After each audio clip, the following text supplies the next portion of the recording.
Today's episode is brought to you by thisdayintheNFL.com. Celebrating football's greatest moments, one day at a time. Listen to classic broadcasts, explore historic games, and keep the legacy of the NFL alive at thisdayintheNFL.com.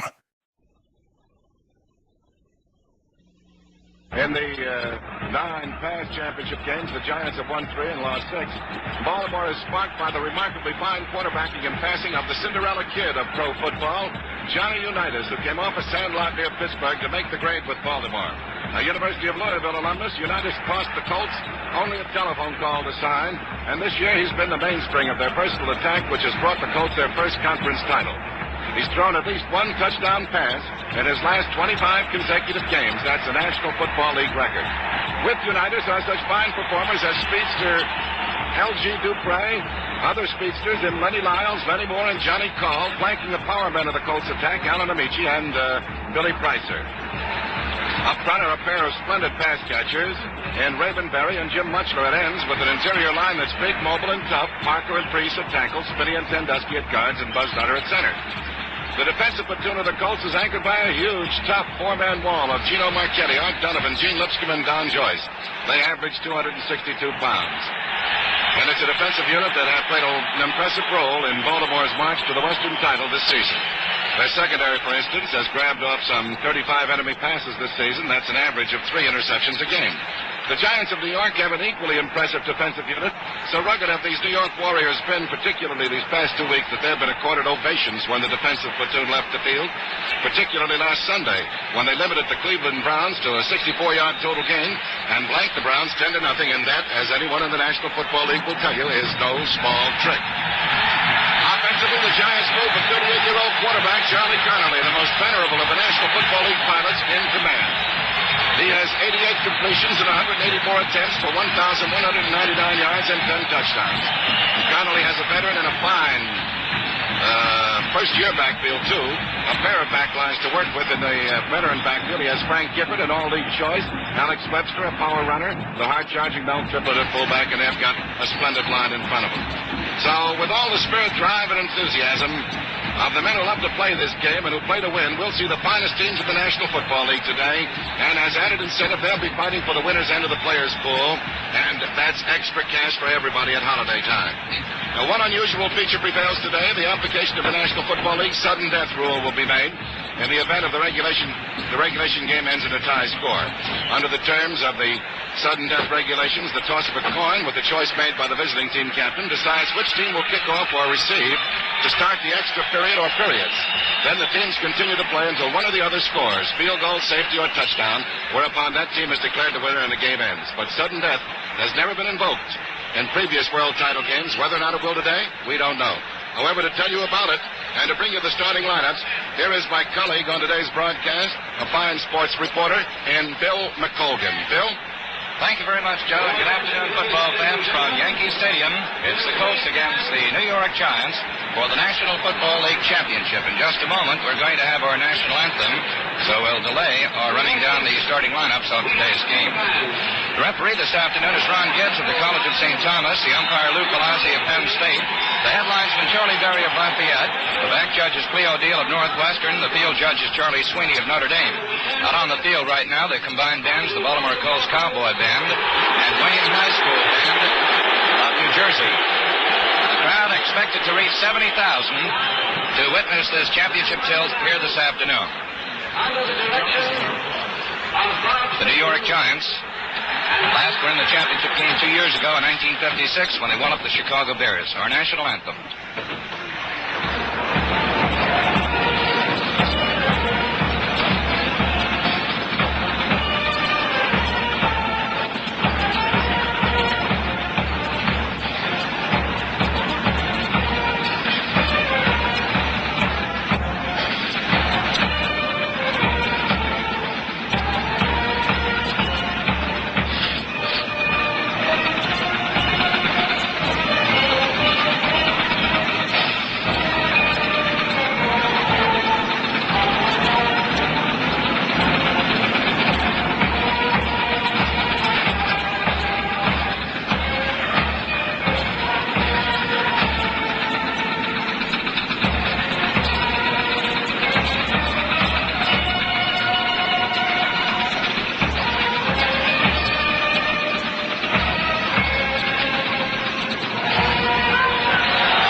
by the combined bands of Wayne High School of New Jersey and the Baltimore Colts Cowboy Band.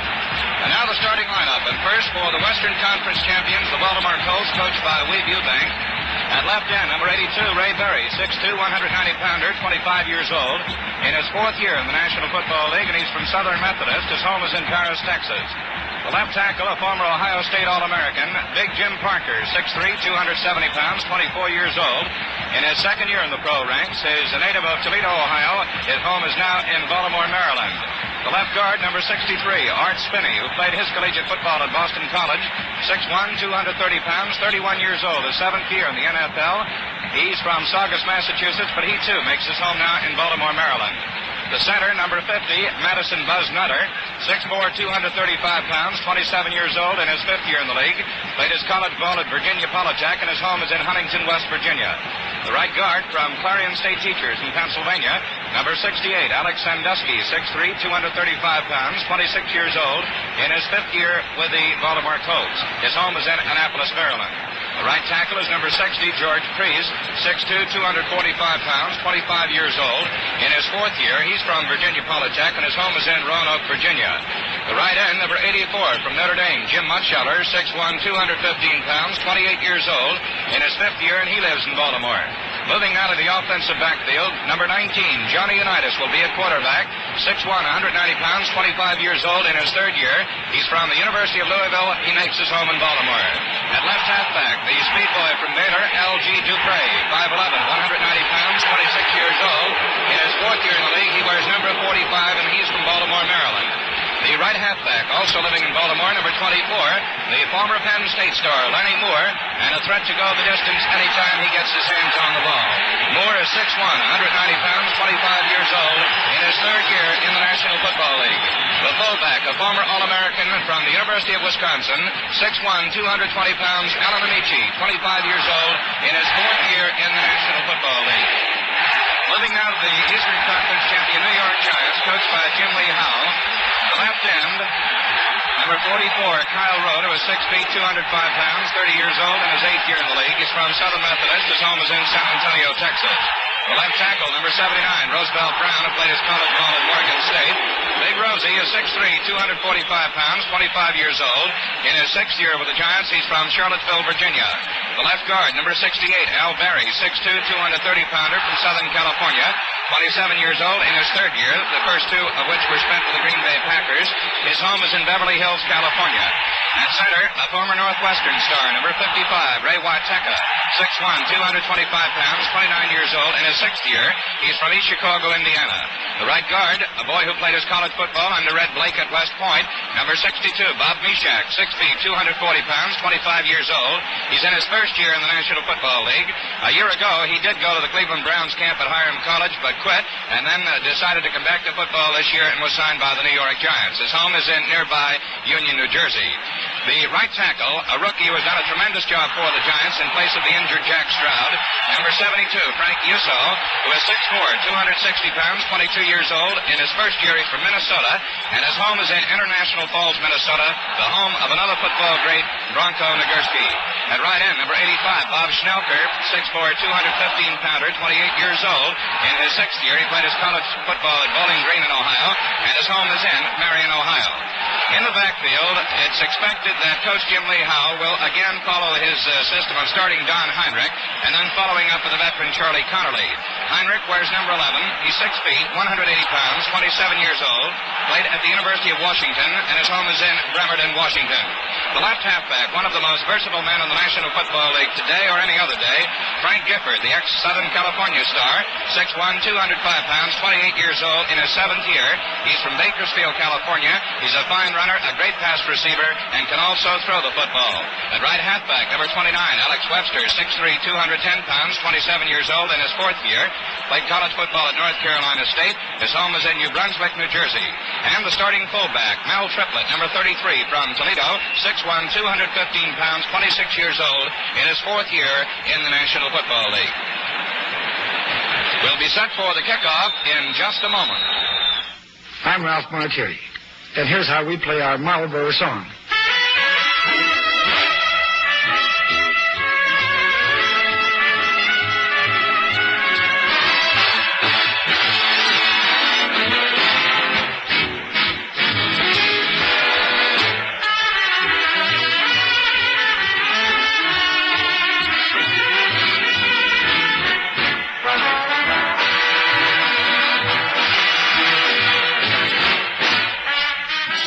better makings than a Marlboro.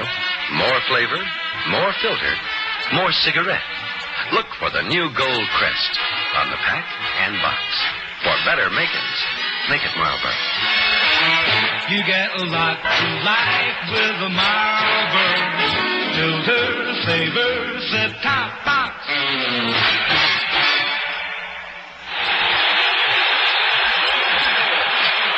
And now with the kickoff just a couple of moments away, let's check some of the boys who are expected to play a big part in this football game. At quarterback for the Baltimore Colts, Johnny Unitas, the most valuable player in the National Football League a year ago, so voted by the players of the league. He was drafted ninth by the Pittsburgh Steelers back in 1955. This year, he ranked fifth in passing with an average of 7.63 yards per throw. He led the league in touchdown passes with 19, and he has passed for touchdowns in 25 consecutive games, a league record. The players are now being introduced individually, the Baltimore Colts being introduced first, and then the New York Giants will be introduced to this huge crowd here at Yankee Stadium this afternoon. Also in the Baltimore backfield today, Lenny Moore, we mentioned him briefly in introducing the Baltimore Colts. He was eighth in the league in ground gaining, although he carried the ball just 82 times. He had the top average of 7.3 yards per try. Also, fourth in pass receiving and third in scoring. His big game came against the Chicago Bears when he scored 4 touchdowns.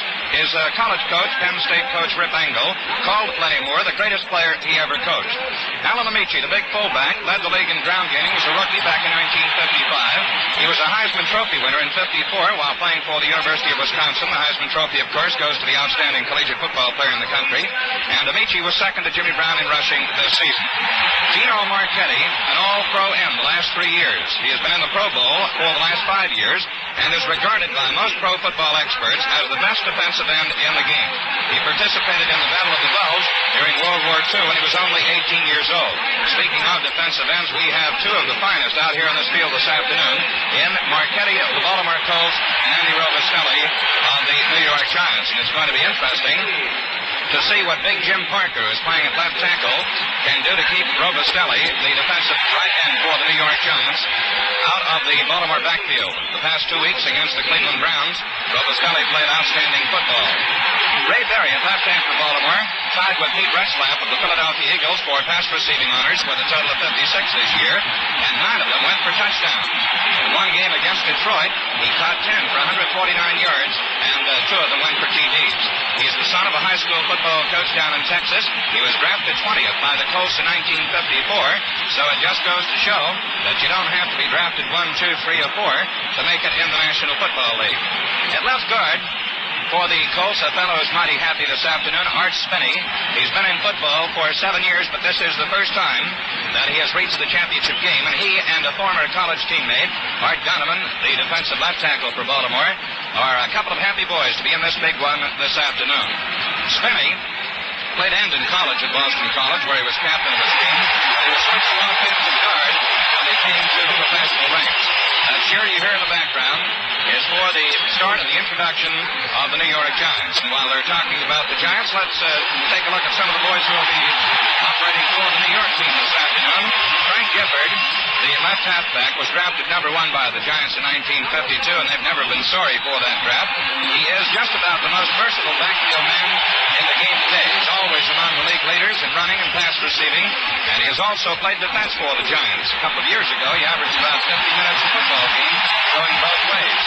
Charlie Connerly at quarterback, 38 years old, and he has 144 touchdown passes in his National Football League career, and that ranks second only to Sammy Baugh.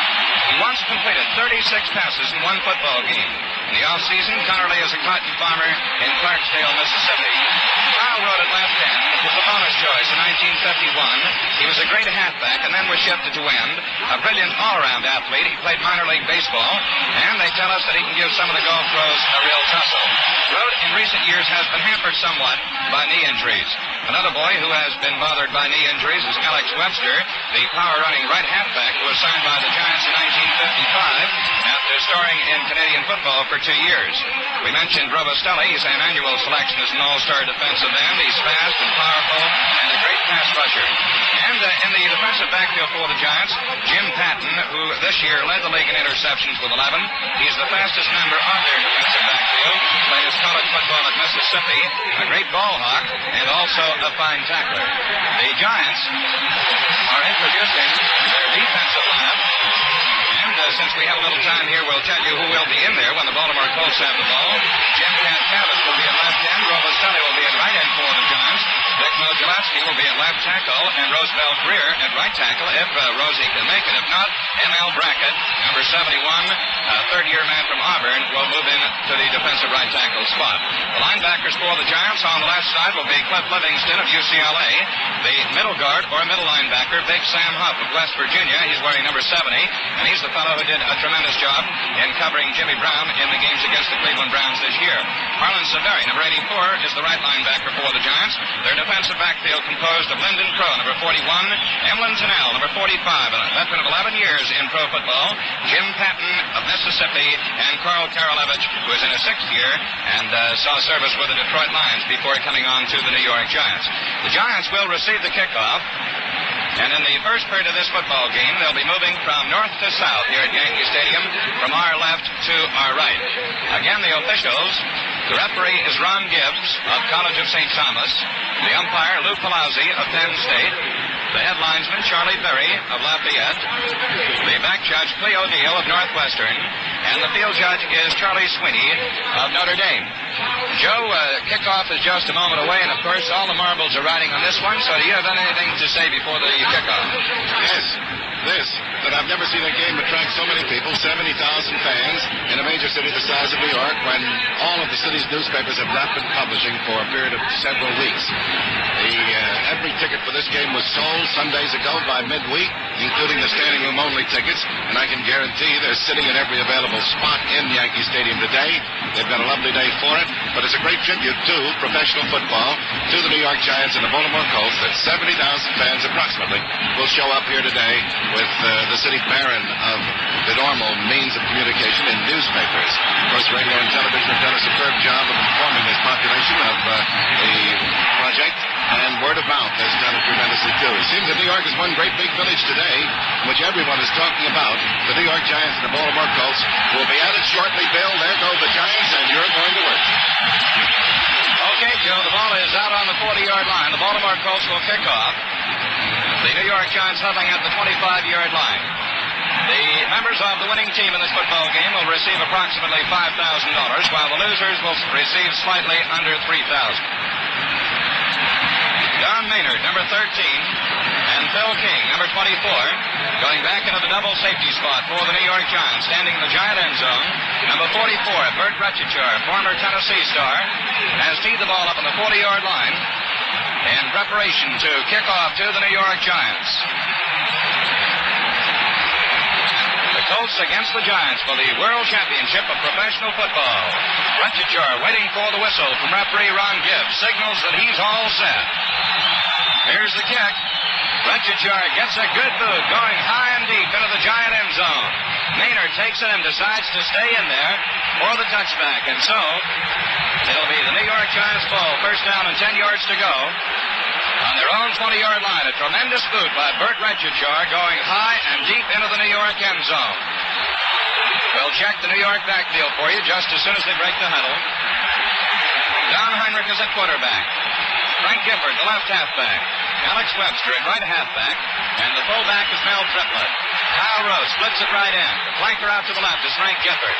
Heinrich calls the signals. Waiteka over the ball at center. Heinrich takes. He's going back to throw in the first play. He throws, and it's broken up. By whom? Gino Marchetti, the big defensive left end. Jumped high in the air to bat it down. Heinrich never did get that ball out of his own backfield as Marchetti, 6'4", 240-pounder, broke through to snap it down. This is something that I've been anticipating, watching for. Marchetti really roared in on Connolly. They know that they'll have to rush that passer both sides, and Baltimore did it on that play.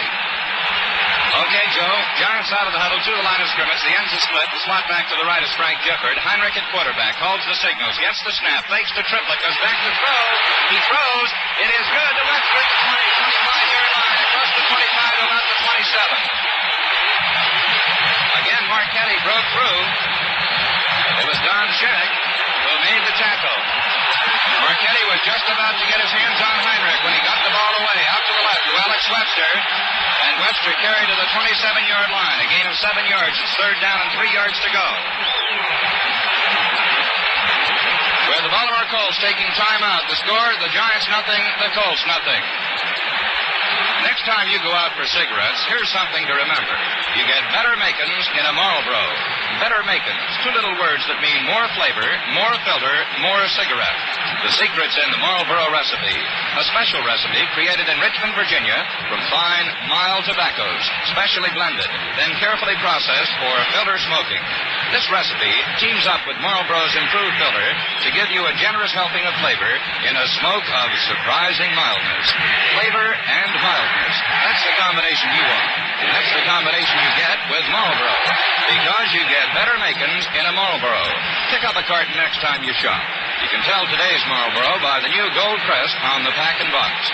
So just remember, whenever you buy cigarettes, for more flavor, more filter, more cigarette, for better makings, make it Marlboro. Well, on the first two plays from scrimmage this afternoon, the Giants took to the air.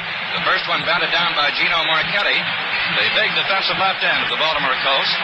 The second one, Heinrich got away just as Marchetti was about to slap him down, and Alex Webster hauled it in. It was a short pass taken at the line of scrimmage as Webster moved out to the left, and then he carried up across the 25 to the 27 before Shinnick made the tackle for the Colts. So it's third down, and 3 yards to go for the Giants on their own 27 as they move out of the huddle.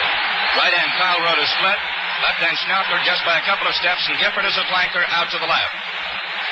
Heinrich back to throw. Throws. It's good to Rote. He couldn't hold on to it. Had his hands on the ball. He was hit by Carl Tassett just as he was about to grab it. There's a marker on the field, however. The New York Giants were offside on the play. Kyle Rote, with his back to the defender, Carl Tassett, jumped high in the air, had his hands on it, was hit by Tassett, and dropped it at about the 33-yard line. The Giants were offside on the play. The penalty was declined by the Baltimore Colts as it's now fourth down. And 3 yards to go for the Giants on their own 27-yard line. And Don Chandler, who was second in the league this year in punting, comes in the football game to do the kicking. Down deep, Tassett and Lenny Moore for the Baltimore Colts. Moore on the near side, Tassett on the far side. Tassett signals for a fair catch, and he takes it at the Baltimore 30-yard line. So the Baltimore Colts will take over on Tassett's fair catch. It'll be first down for the Colts. 10 yards to go on their own 30. 43-yard punt for Don Chandler. Ball is spotted right at the 30. So now the Colts have the ball for the first time this afternoon. Unitas, Dupre, Moore, and Amici. Hand off to Moore. Wide to the left. Cuts back in. Number 21, Carl Karalevich makes the tackle. These boys came out there like gangbusters, that offensive unit. They went into an unbalanced line on the first play and sprung them wide to the left that time. Looks so both teams are cooking up surprises. New York has tossed 3 straight forward passes.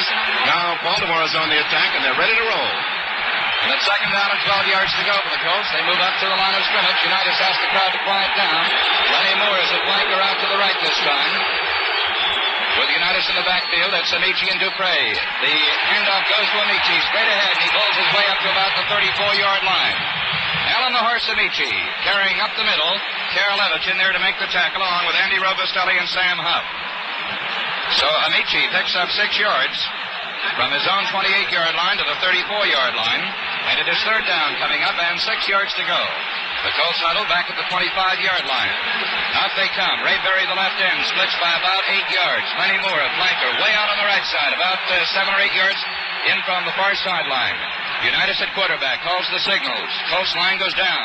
Unitas starts to carry on a quarterback draw. Gets away from one man, gets just about a yard, and there's a fumble, and the Giants recover.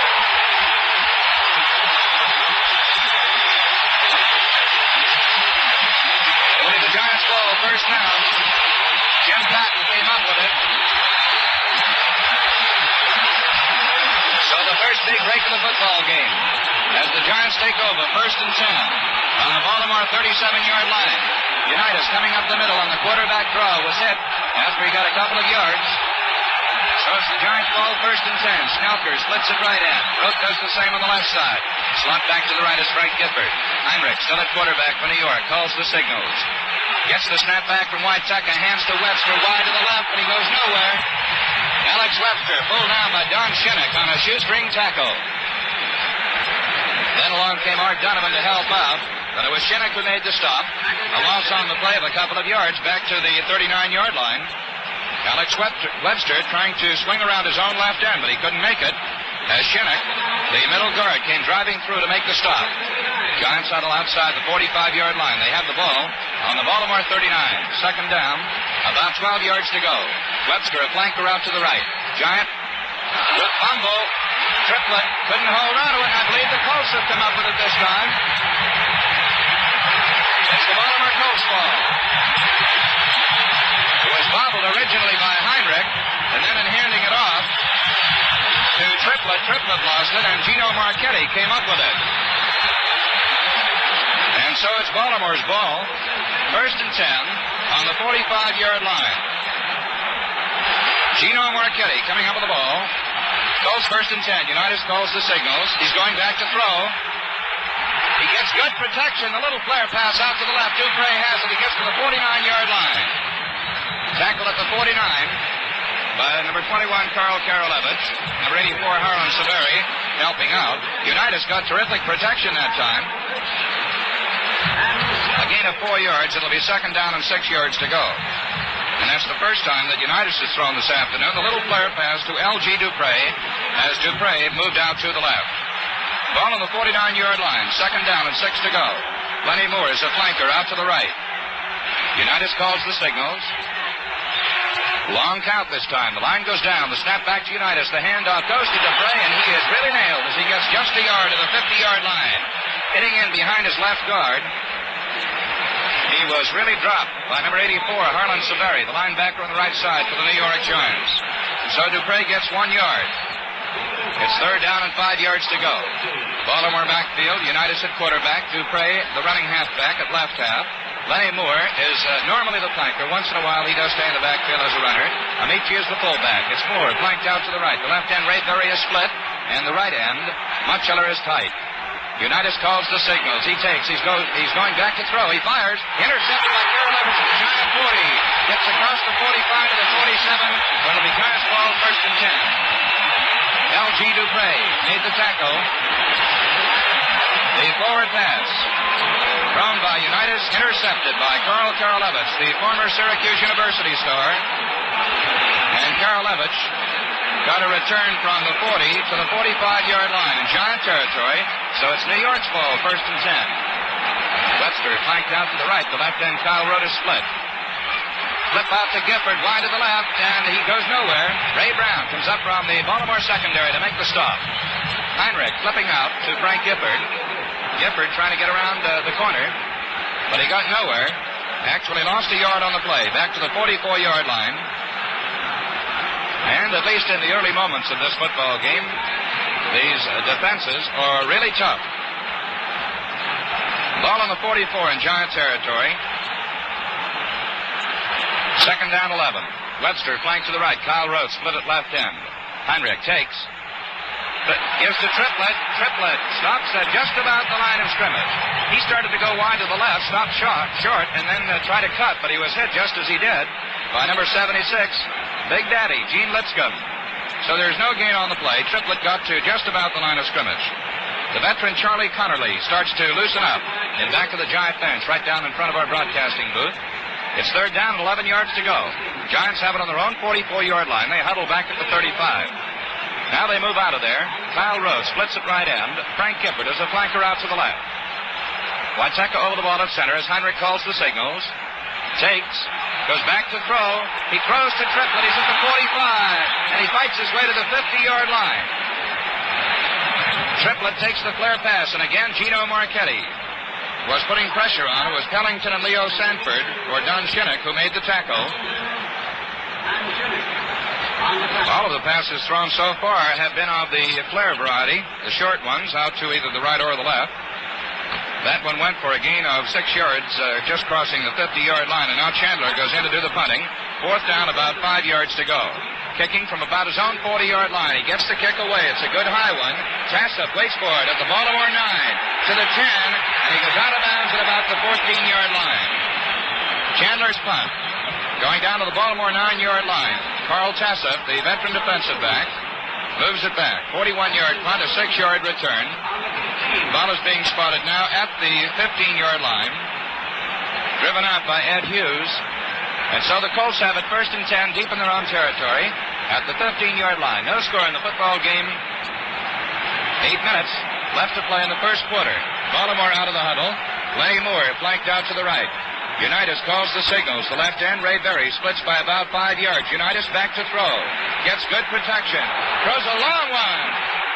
It is good to Moore. He has it at the Giant 40, down to the 30, down to the 25-yard line. Lenny Moore hauled it in. He was tackled by Jim Patton. Lyndon Crow was defending on the play, but Moore made a great catch. A 55-yard pass play from quarterback John Unitas to the speedy halfback Lenny Moore. And the Colts come up with the first big play of the afternoon.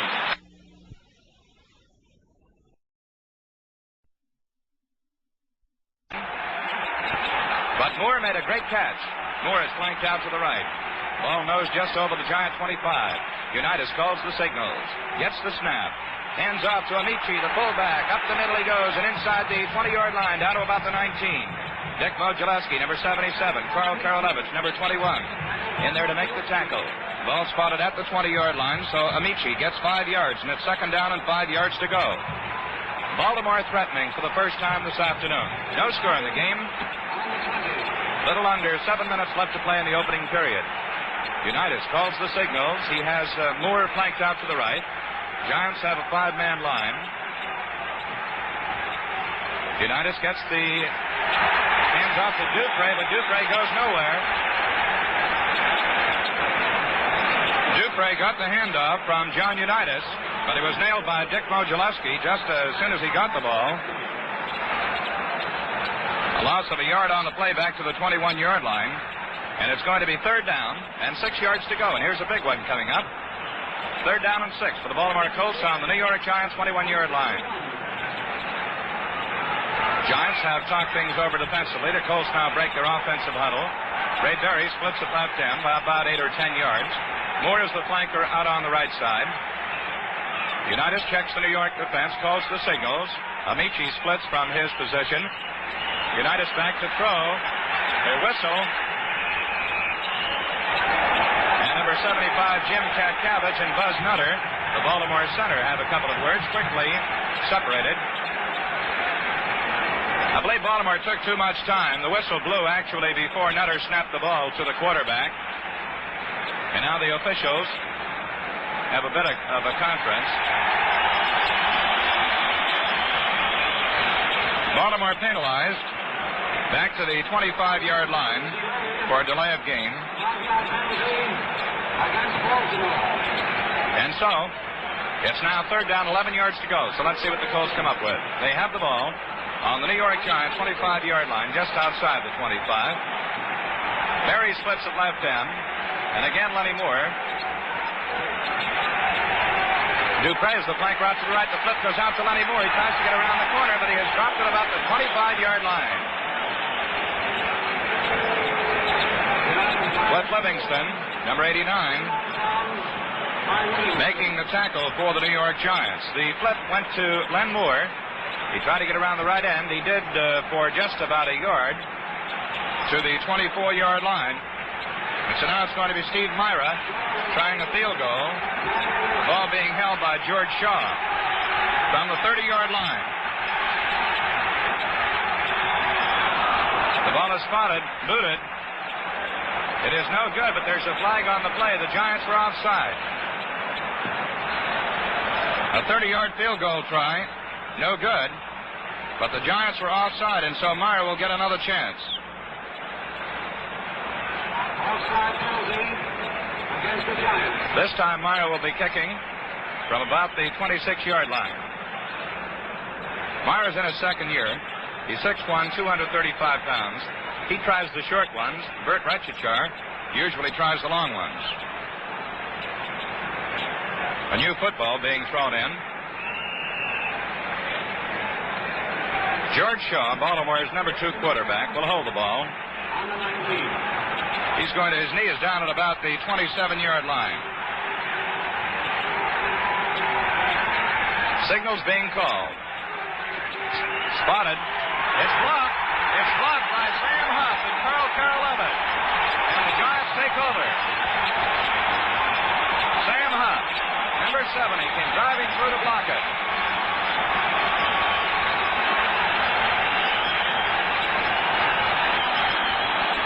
New York's defensive platoon again came through and getting the plaudits of this crowd of 70,000. They stymied the Baltimore attack, and now New York has taken over once more. And here we go with the veteran Charlie Connolly, I believe, at the throttle. Right, Joe. Connolly is in at quarterback. Gifford is a flanker out to the right. The ends are tight this time. The handoff to Webster. He goes wide to the left, cuts back in, but he gets just about a yard to the 22-yard line. Big Art Donovan, defensive left tackle for the Baltimore Colts, in there to make the tackle. Donovan 6'3", 270 pounds. Plenty of meat on that Baltimore defensive line. Joyce at right end, 255. Marchetti at the left end is 240. Donovan 270 pounds, and the right tackle, Gene Lipscomb, weighs 288 pounds. Ball at the 22-yard line at second down, about 9. Webster flanks out to the right. The left end, Kyle Rote, splits by about 10 yards. Connolly at quarterback. The old master calls the signals. Gets set to throw. Throws the quick one to Triplett, the fullback. He's over the 30-yard line.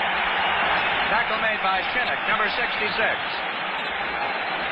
Bill Pellington was the first one to hit Triplett, but he got away from him, and Shinnick finally made the tackle. And again, it was that short flare pass out to the right this time to the fullback, Mel Triplett. And Triplett carried up over the 30-yard line to about the 31. And now the chain gang is being called in from across the way for a measurement. We have less than 4 minutes left to play in the opening period of this championship football game at Yankee Stadium. The Baltimore Colts nothing and the New York Giants nothing. It's short of the first down, so it's going to be third down and about a yard to go. Jim Lee Howell yells something into his players. New York backfield right now is Charlie Connolly at quarterback. Frank Gifford at left half. Alex Webster is at right half. And the fullback is Mel Triplett. The ends are Kyle Rote and Bob Schnelker. And they frequently exchange sides. Schnelker, most of the time playing a tight end, while Rote is the split end. Giants have picked up 5 first downs. Or 3. Giants up there at the line of scrimmage. Webster flanked out to the right. The ends are tight. The flip goes to Gifford, wide to the left.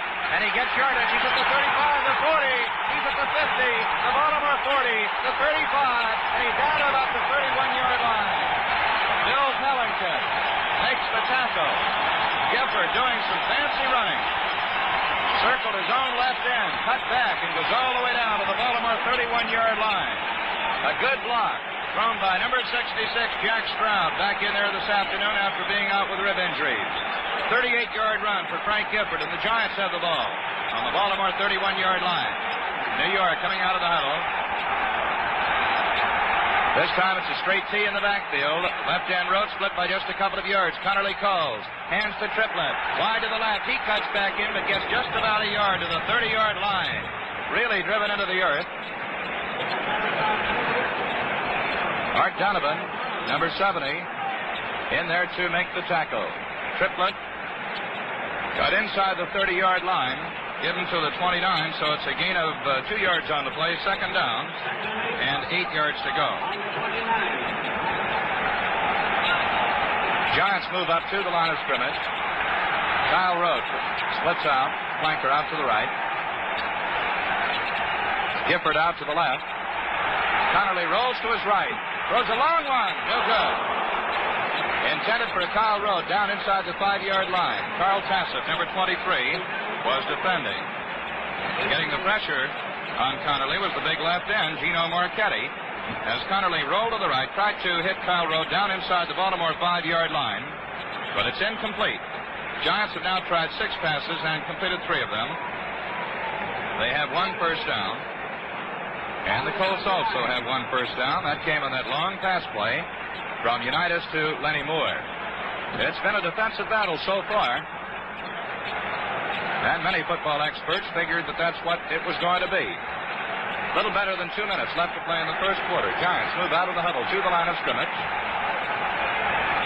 Straight T in the backfield. The end split. Connerly back to throw. He fires it. It is no good. Intended for Webster, but Webster fell down as he was cutting over the middle.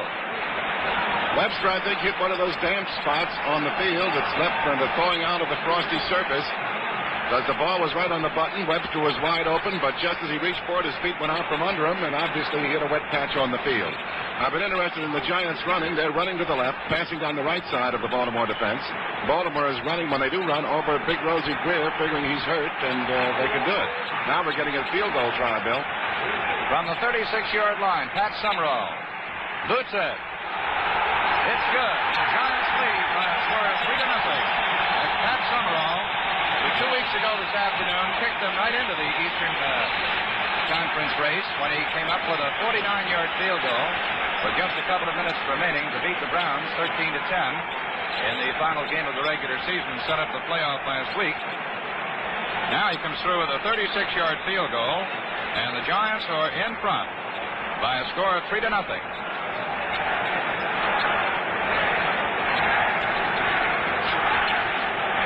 Going back in the double safety to receive the kickoff, Leonard Lyles, number 26, while at Louisville, billed as the fastest man in football. And on the other side, it's Jackie Simpson, another rookie, number 41, from the University of Florida. Don Chandler is setting the ball up in the 40-yard line to kick off for the New York Giants. Leonard Lyles, 5'11", 190 pounds. Chandler has the ball teed up on the 40. Lyles on the far side, and Simpson is on the near side. Giants in front, 3-0 as Chandler kicks off. Lyles takes it down on the goal line, comes straight out, the 5, the 10, the 15, moves to the right, and is he hit? As he gets to just about the 20-yard line. It was Cliff Livingston, number 89, who was in there to make the tackle. 60-yard kickoff, a 20-yard return for Lyles, and Baltimore has it, 1st and 10 on the 20-yard line.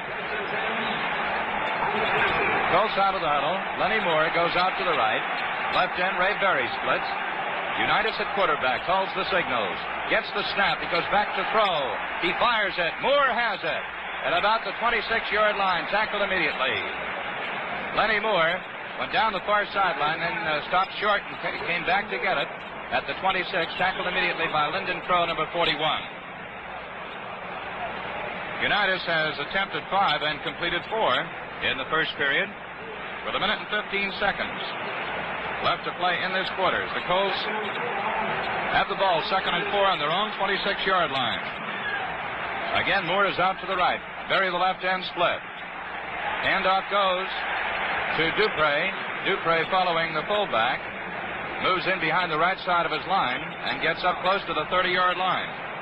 So it's about at the 29-yard line. It'll be 3rd down and a yard to go. Emlyn Tunnell moving in from the New York secondary to help Dick Modzelewski make the tackle. Colts backfield, Unitas, Dupre, Moore, Amici. Lenny Moore flanks out to the right. The ends are tight this time. Unitas at quarterback calls the signals, gets the snap, fakes to Amici, goes back to throw. He throws. It is no good. Intended for Lenny Moore. It was broken up on the far side by Lyndon Crow.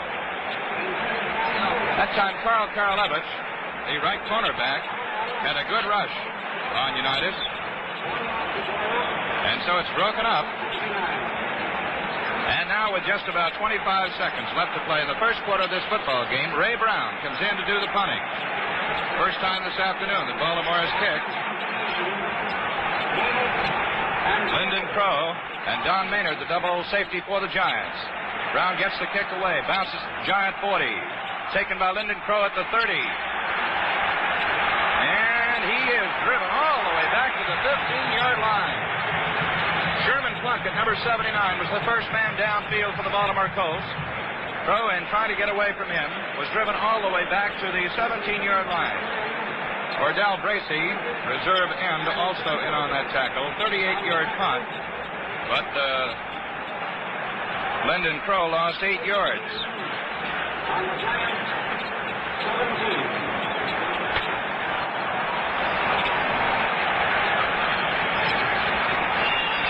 Well, that's the end of the first quarter with the score of the New York Giants 3, the Baltimore Colts nothing.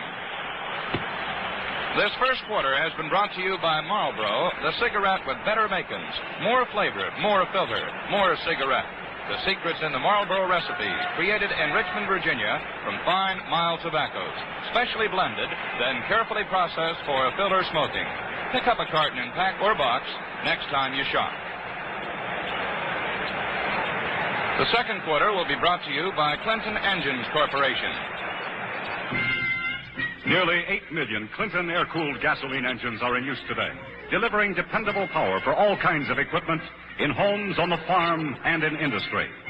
Hundreds of manufacturers specify and rely on Clinton engines, for the Clinton Arrowhead trademark is the international symbol of quality.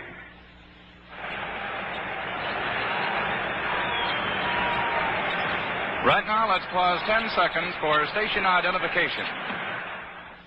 These are the General Electric stations, Schenectady, WGY, and WGFM.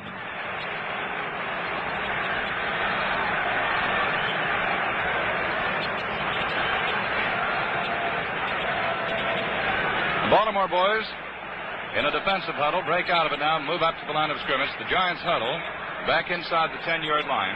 Giants lead by a score of 3-0 on the strength of a 36-yard field goal by Pat Summerall.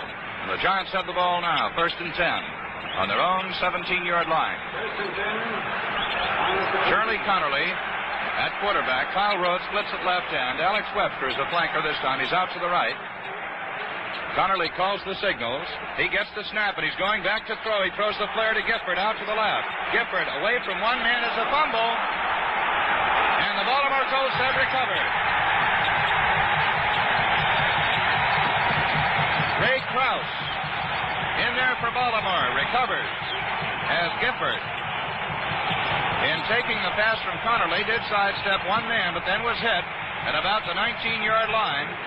He fumbled, and the Colts have it.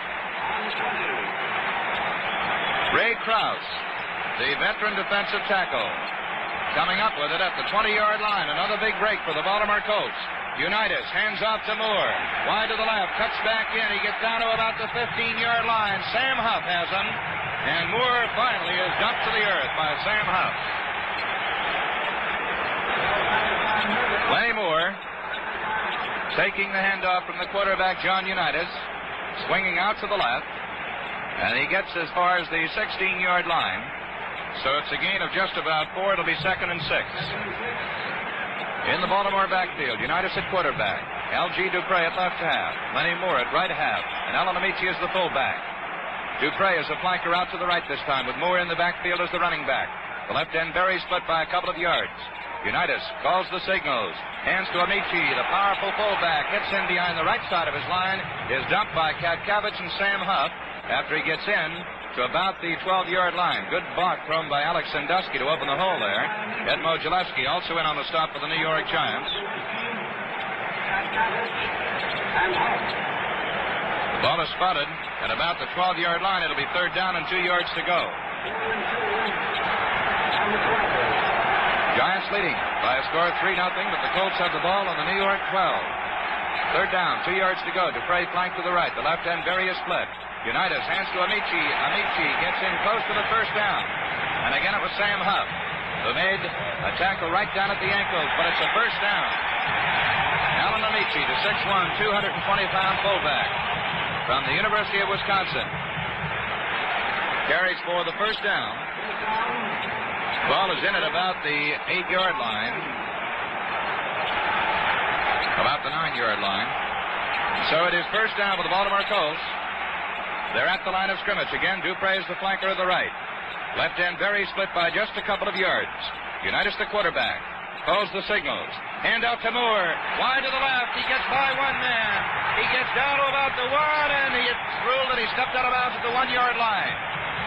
Jim Patton bouncing him out of bounds. Carl Karolevich had his arms on Lenny Moore at or in back of the line of scrimmage. But Moore got away from him. So the ball is on the 1-yard line, and it is second down.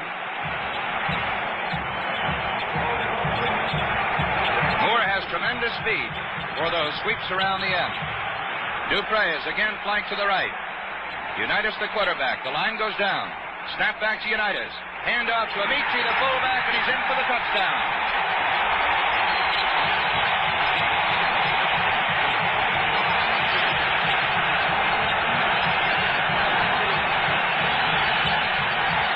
Well, it didn't take the Colts long to capitalize on that break. Ray Krause recovered a fumble at the 20-yard line, and in just 5 plays, the Colts moved the 20 yards for the touchdown, and they're in front by a score of 6-3.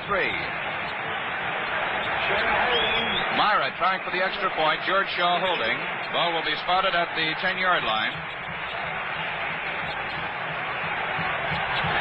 It's good. Myra converts. And it is a 7-3 football game. The Baltimore Colts in front.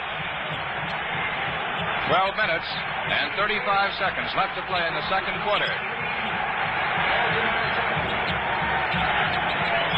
Giants took the lead on Summerall's 36-yard field goal, but the Colts came back as a result of the fumble recovery and went in for the touchdown that puts them in front. So now the Giants will receive Bill King and Don Maynard going back in the double safety. Bert Retchichar will kick off for the Baltimore Colts.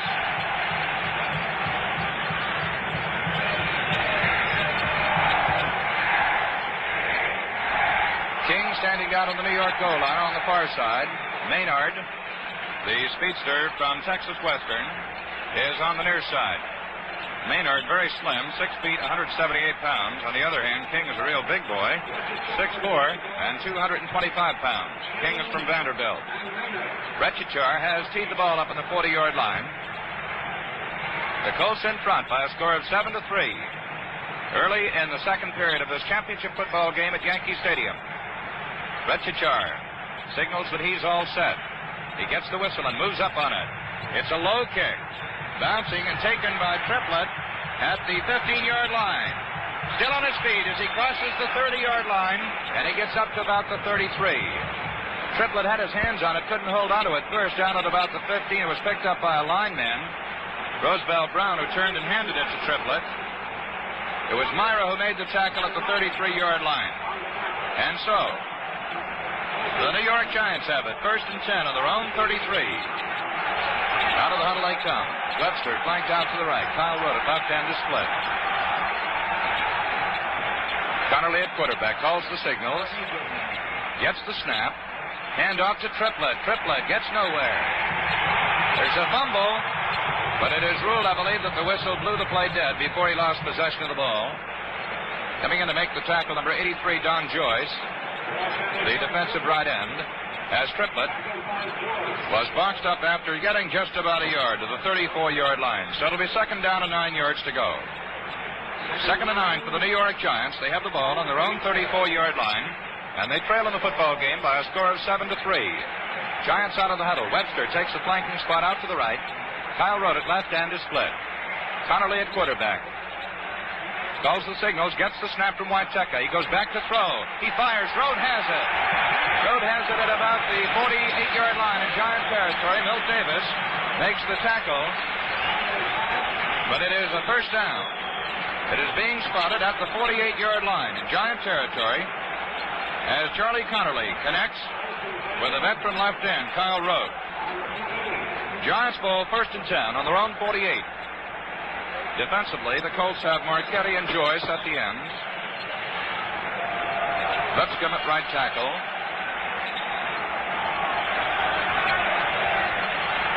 Giants set to put the ball in play. Webster flanked out to the right. Connerly back to throw, but he's smothered back inside his own 40-yard line. Bill Pellington, number 36, the linebacker, came crashing through. They fired all three linebackers through on that one, Bill. They've been doing that, both teams, and Baltimore particularly. They put all three of the middle line, the linebackers through that four-man defensive line, sent seven-man rush in, and it paid off that time. These two teams are the two finest defensive teams in the National Football League, and the defensive play is really eye-popping. A 9-yard loss, and it's second down and 19 yards to go. Schnelker splits at right end. Rhodes splits at left end. The slot back to the right is Alex Webster. Hand off to Gifford. Reverse to Webster. Webster comes to the 40-yard line and gets to about the 43, and that's all. In there to make the tackle, Shinnick and Lipscomb. Also Myra. Myra's in there in place of Leo Sanford. And Krause is in at left tackle in place of Art Donovan. The ball on the 43-yard line on the double reverse. The handoff going from Connerly first to Gifford and then to Webster. Webster gets just about 4-yard gain. It's third down, 15 yards to go. Giants huddling back inside their own 35-yard line. It's the Baltimore Colts 7, the New York Giants 3. 9.5 minutes left to play in the first half of this game. Webster flanked to the right. The ends are split. Connerly going back to throw. He throws. Little one right over the middle. Gifford had it and couldn't hold it. Marchetti driving in on Charlie Connerly. But Connerly got the ball away, and Gifford was there, and there was no one near him. It was just a short one, just at about the line of scrimmage. So the Baltimore defense again is held. It's now fourth down and 15 yards to go. Connerly, or the Giants, have thrown 10 passes and have completed 5. Chandler in there to do the kicking. Simpson and Carl Tassel, the deep man for the Colts. Simpson takes it at the 19. There's a fumble. Let's see who came up with it. I believe Tassel recovered it. It is ruled that Carl Tassel recovered. John Chandler won it. And in the face of... Now it is ruled that the Giants recovered. It's the Giants' ball. Roosevelt Brown on the 11-yard line. One official gave the signal that Tassel had recovered. But the ball goes to the New York Giants at the 11.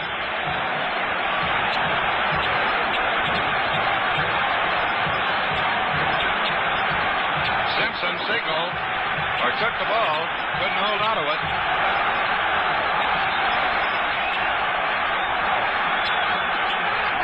On the 11-yard line, Giants first and 10. Connerly calls the signals, gets the snap, flips out to Gifford. Gifford fumbles, and the Baltimore Colts recover. It was Milt Davis who made the tackle. And let's see, it's big John Joyce, number 83, who came up with the football. Now we've seen some fumbles and some pass interceptions here in the first half. The ball on the 14-yard line.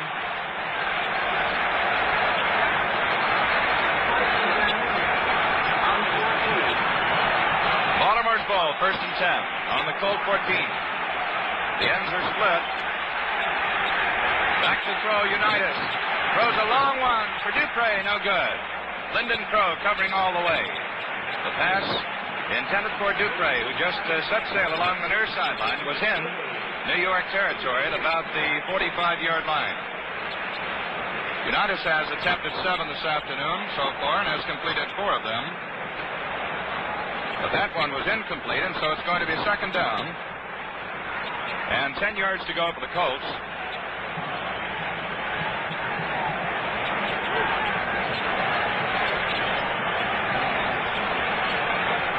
The Colts huddle back inside their own 5-yard line. Lenny Moore flanks to the right.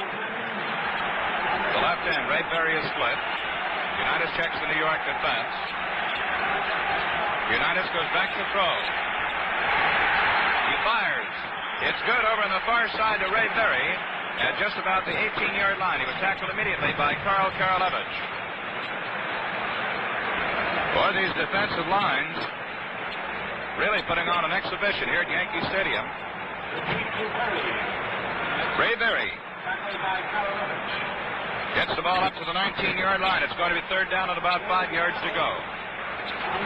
3rd and 5 for the Baltimore Colts on their own 19-yard line. They lead the Giants by a score of 7-3. 8 minutes left to play in the first half. Lenny Moore is a flanker out to the right. 2 men over here to cover him. Unitas at quarterback calls the signals. Berry split it left end. The fake to Dupre. The pass to the fullback. Amichi's at the 20, 25. Across the 25 to about the 29-yard line, the 30-yard line. Sam Huff makes the tackle. Again, that flare pass work to the fullback, Amichi, as Amichi moved out to the right. Got a good block from George Freeze, the right tackle. And finally was hauled down by Huff at the 29-yard line. So it is a gain of 10 yards on the play. Unitas to Alan Amici. And for the Colts, it is first down and 10 yards to go. Baltimore out of the huddle. Muncheller is split at right end this time. The flankers out to the left. L.G. Dupre is the flanker. Lenny Moore in the running back field now. Moore takes it, cuts in behind the left side of his line, comes up across the 35 to about the 39-yard line. It's going to be close to a first down. Cliff Livingston made the tackle. Jim Parker, the offensive left end for the Colts, cleared the way for Lenny Moore. And he got up to the 39-yard line. And I believe we're going to have a measurement. So now with timeout, the score is 7-3 in favor of the Baltimore Colts.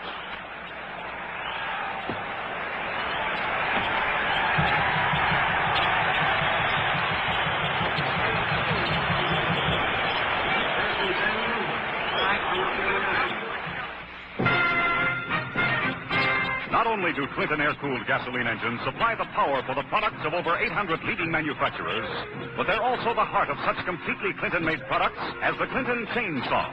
There are 4 basic models, all of them power match. Yes, power match to the job. Professional woodsmen, farmers, homeowners, and municipal employees prefer them for the many diversified jobs they perform.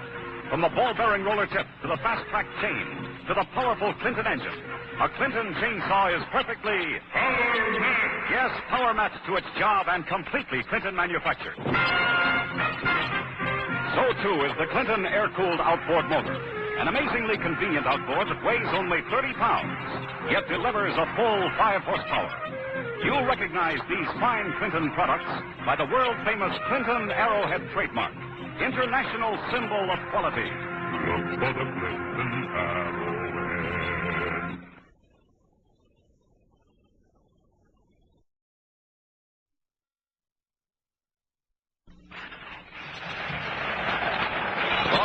On the move, Alan Amici picked up 5 yards, and Lenny Moore moving in behind his left side of his line gets up to about the 49-yard line, and it's going to be close to another first down.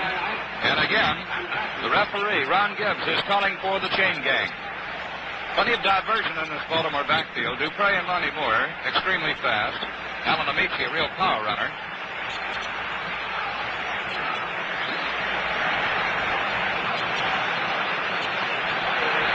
Baltimore in possession on their own 49, and it is just shy of the first down. So it's going to be third down, and just inches to go for the first down. The Baltimore Colts leading the Giants by a score of 7-3, and they have moved the ball all the way from the 14-yard line on this series. That's the spot where Don Joyce recovered the fumble. They've moved it out to the 49-yard line in their own territory, where it's third down and inches to go. Baltimore backfield, Unitas, Dupre, Moore, and Amici. The ends, Berry and Muncheller. The tackles, Parker and Freeze. The guards, Spinney and Sandusky. In the center is Buzz Nutter. Nutter's over the ball. Lenny Moore flanked out to the right. The ends are tight this time. Unitas calls the signals. He gives to Amici, the fullback, and he powers straight ahead, and I believe gets up to about the 50-yard line before he's piled up by the middle of the New York Giant line. Harlan Sperry, Sam Huff, Cliff Livingston, all in there, but it's enough for the first down. The ball goes just over the 50-yard line into New York Giant territory. So Amici picked it up, and it's first and 10 for the Baltimore Colts. The Colts now have 5 first downs. 2-2 for the New York Giants. Unitas back to throw. He fires. Ray Berry made a diving catch over on the far sideline. It is ruled incomplete. Carl Everts was covering on the play. It is ruled that he caught the ball out of bounds. Ray Berry, the left end, going down and out and making a diving try for it along the far sideline in front of the Baltimore bench. But it is ruled that he caught it out of bounds, so it is incomplete, and it is now second down. And 10 yards to go for the Colts. The ball on the 50-yard line, with Baltimore leading by a score of 7-3. Lenny Moore flanked out to the right. Line goes down. The snap back to Unitas. He hands off to Dupre. Dupre comes forward and gets to about the 46-yard line.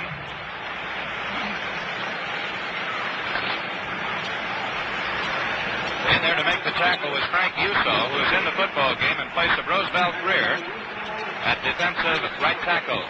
Ball spotted at the Giant 46-yard line. So Dupre got 4, and it's second down and 6. The Colts huddle back at their own 45. The ball is on the Giant 46. Baltimore out of the huddle. Lenny Moore flanks out to the right. The left end very splits. Unitas barks the signals. Amici shifts his position in the backfield. Unitas back to throw. Gets protection. Runs for the ball. 45, 40, 35. Down to the 30-yard line. Frank Uso over there to make the tackle along with Sam Huff. Unitas back to throw.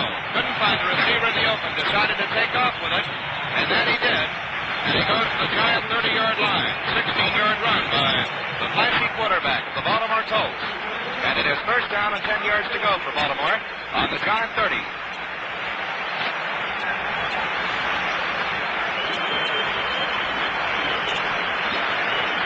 The Colts break out of the huddle.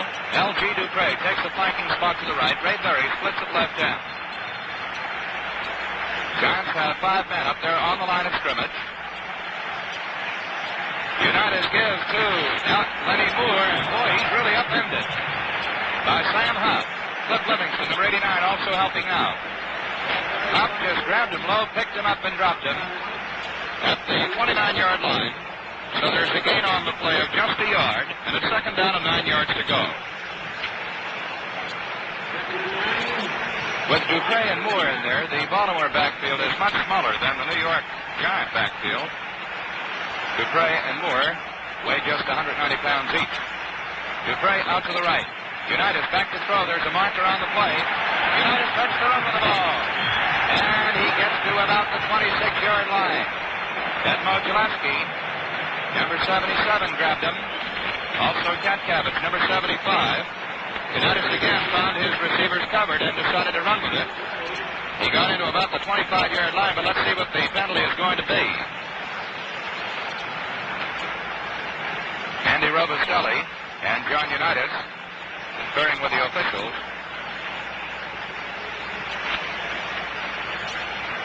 Unitas on that play picked up about 4 yards from the 29 to the 25 before he was knocked down. They're still conferring with the officials down at the 25-yard line. And now Robustelli says he'll take the penalty, so Baltimore is going to be penalized. A 5-yard penalty.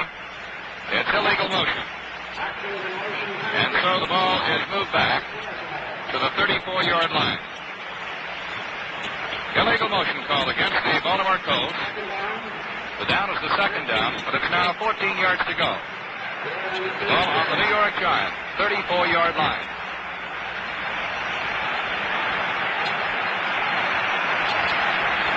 Bunch on our right end, splits way out. Unitas back to throw. Fires. It's good. A diving catch made by the left end, I believe it is. Ray Berry. It is Berry. Carl Karlovic was covering, but Berry made a great diving catch down at the 21-yard line. A gain of about 13 yards on the play. Ball spotted at the 21. So it's going to be third down there for the Colts. And 1 yard to go for the first down. Ray Berry, their fine receiver. 6'2", 190-pounder. From SMU. Lenny Moore, a flanker, out to the right. The Colts move to the line of scrimmage. But now a timeout has been called. 2 minutes remaining. The score is Baltimore 7, the Giants 3. Hello, I'm Don Thomas. As president of the Clinton Engines Corporation, I think you ought to know about our new sales policy because it directly concerns everyone who manufactures and everyone who buys gasoline-powered equipment for homes, farms, or industry. Our policy is simply this. To protect the public, we will not sell our engines to manufacturers of lawnmowers, tillers, tractors, pumps, or hundreds of other applications unless we first are satisfied that these products meet our high standards of quality, performance, and safety. This means that you will find Clinton engines only on the finest equipment. You may buy them with complete confidence. To find your Clinton dealer, look in the yellow pages under Engine, Gasoline. There are more than 10,000 Clinton sales and service dealers in the United States, Canada, and 77 countries throughout the world. Unitas takes to Amici, throws down in the end zone, and it's a touchdown. Mayberry takes the pass in the end zone, and the Baltimore Colts have scored for the second time, and they lead the New York Giants 13-3.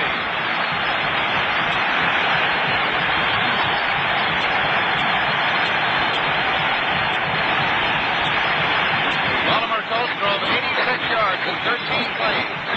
After that, John Joyce recovery of a fumble. Myra tried for the extra point. Ray Brown holding at the 10-yard line. Snap, the spot, the boot, it's good. And it's a 14-3 football game. Joe? Well, the world's for the National Football League's best offensive team. Baltimore, facing the league's best defensive team, prevailed with an 84-yard margin. It took them 13 plays. And they really grounded out on it and doing it. The Colts this year gained over 4,000 yards, 4,614 to be exact, which produced 381 points. That's high for the league this year. So you can see that this 84-yard march of theirs that resulted in their second touchdown was not the strange thing at all. They seem to be inspired when they recovered the giant fumble on their own 14 and proceeded to go to work with tremendous dispatch.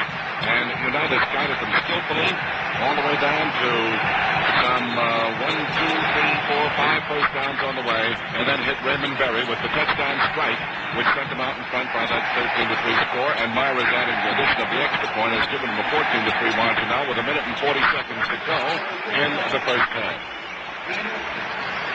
Baltimore is almost ready to go again. We see the Registrar setting the ball up on the kicking tee out on the 40-yard line of the Colts. The Colts are supported today by some 20,000 of their fans who have made the trip here by rail, by car, and by plane to cheer their Colts on. Registrar set to kick off with 1 minute and some 20 seconds left to play in the first half. Maynard and King are deep. It's a low kick. Bounces off, Triplett rolls into the Giant end zone and was out of the field of play. So the Giants will take a 1st and 10 on the touchback. It bounced and hit Mel Triplett, then bounded over the head of John Maynard, who was waiting for it. It was down into the end zone and out of the field of play, and so it's New York's ball, 1st and 10 on the 20-yard line. And the Giants have just 1 minute and some 10 or 12 seconds in which to do something with it, and they trail by a score of 14-3.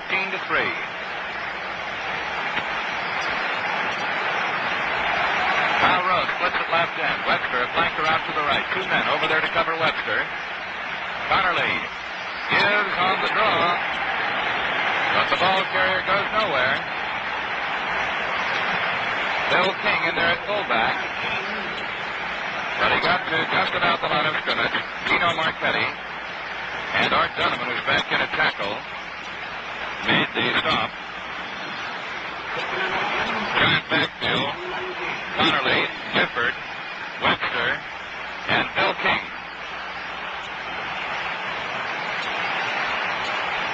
Connerly calls the signals. Going back to throw, he falls down. That's about the same spot where Webster fell when he was cutting over the middle. Connerly going back to set up, lost his footing, and fell down close to the 10-yard line.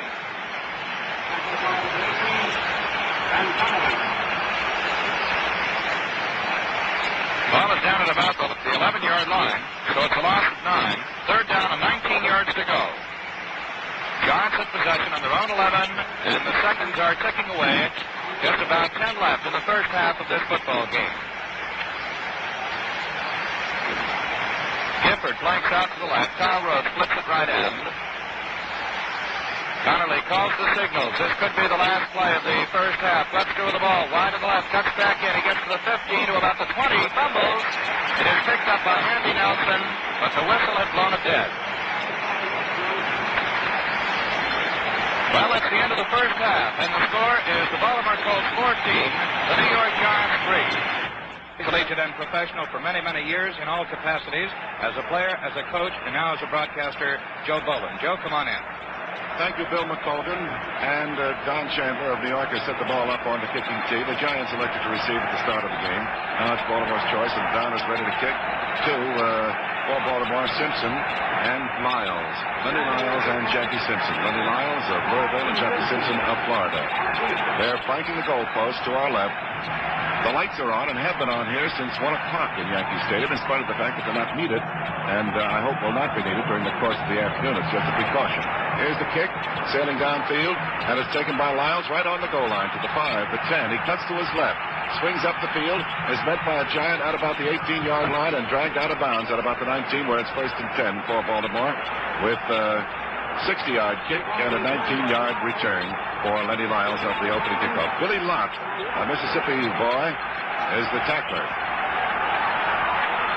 1st and 10 for Baltimore. Baltimore has now been operating with Johnny Unitas at quarterback, and Dupre is flanked to the left, leaving Amici and Moore back as the running backs. The right end, Mutchler is flanked wide to the right. 1st and 10 on their own 19 for Baltimore. Baltimore leading 14-3. The handoff is to Moore. Moore tries the right side of the Giant line, picks up 5.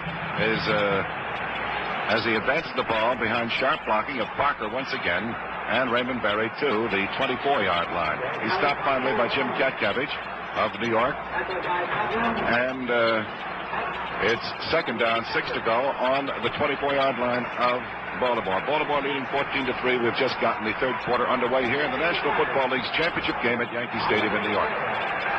Lenny Moore flanked wide to the right now, and back goes Unitas to throw. Sets, looks, throws out to the right, and it's grabbed off here by Jim Mutchler after a fake that cleared the short right end, the right flat zone for Mutchler. He's tackled, driven out of bounds by Ellen Tunnell on the 32 or 32-yard line of Baltimore, where it's a 1st and 10 to go for the Baltimore team.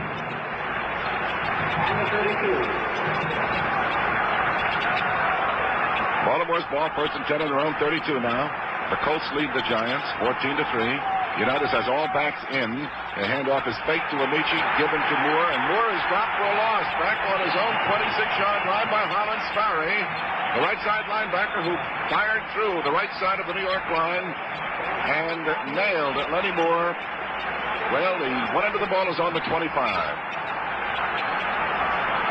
So it's 2nd down coming up now, and about 17 to go for a 1st down for Baltimore as the Giants' powerful defense asserts itself. Lenny Moore flanks wide to the right this time. Again, 2 men out to cover him. Linden throw deep, short. Livingston, the left side linebacker. And so much noise here that a momentary timeout is called by Ron Gibbs.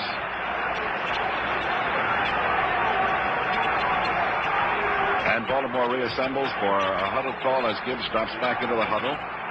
Gibbs then comes to the ball, indicates ball ready for play. Start the clock. And away we go again.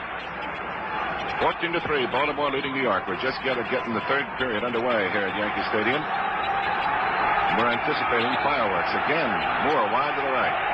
Back goes Unitas. Sets, throws. It's good. It's hit by Berry, grabbed off by Berry, the left end, a short. Today's episode is brought to you by thisdayinthennfl.com. Celebrating football's greatest moments, one day at a time. Listen to classic broadcasts, explore historic games, and keep the legacy of the NFL alive at thisdayinthennfl.com. Hook pass, which finds him tackle as a disturbance on the far side of the field, but immediately the officials are into it to stop it as Berry is piled up directly in front of the Baltimore bench at about the 39-yard line, the 43-yard line of, it's spotted on the 40-yard line of Baltimore. That's 10 out of 14 for Unitas. He's on the beam today. He now has about 3 yards to go for a first down, and it's third down coming up. That hook pass to Berry got him what he wanted. A chunk of yardage would put him within striking distance of the first down. He maneuvered Baltimore 86 yards, 5 first downs along the way, with a fine mixture of short passes and runs. In the closing moments of the second period, to put Baltimore out in front by the 14-3 score advantage they now possess. And Baltimore is huddling, wearing white. The New York Giants wearing the blue jerseys, blue helmets. Baltimore wearing the white helmets with the horseshoe emblem on either side. Moore flanked wide to the right again. This time only Lyndon Crow comes out to cover him as the Giants pile up to stop the anticipated drive for the first down. Here is the ball to Dupre. Markers down on the field as Dupre hits to about the 43 and a possible first down with a tackle made by Dick Mozalewski of the Giants, aided by Emlyn Connell. Let's see what the markers are for. It's offside against the Colts. Moves the ball back to the 35-yard line of Baltimore as the penalty is accepted by the New York Giants. And it leaves the situation now third down with 8 to go instead of 3rd and 3. So there'll be a change now in the New York defense, I'm sure. Yes, here comes Lenny Moore out. No, they're still playing Moore with only one man. And Unitas goes back to throw, sets, looks, throws. It's good to Dupre out to the left, and Dupre is tackled at about the 38-yard line as he's held short there with Sam Huff and Carl Karlovitz, but double teaming him at about the 38-yard line. So streaming onto the field come the members of the kicking team of the Baltimore Colts as they prepare to kick. Fourth down coming up now at about 4.5 yards to go for a first down. New York drops back. Lyndon Crow and Maynard. John Maynard as double safety. And kicking Brown back on his own 24 for Baltimore. Fourth down 4, remember, on the 38 of Baltimore. And Brown kicks from about the 25. Sends a good high spiral that chases the double safety men back. Maynard catches it on about the 15. Starts up the field, dodges one man, is tumbled to earth on the 21-yard line with a thud as moving in on him comes Ordell Bracey and Myra for Baltimore. 48-yard kick and a 7-yard return. Now it's the New York Giants ball in this hole with this crowd of fans for the New York Giants. Smoke up, get a full head of steam as they plead for a score from the Giants. Kyle Rote flanked to the left. Charlie Connolly at quarterback. The handoff here goes to Gifford. Gifford on a trap over the middle, gets nowhere. He runs into Big Art Donovan for one, and the middle linebacker, Don Shinnick, for another, and is piled up at about the 21-yard line with Gino Marchetti pinching in hard from the left side.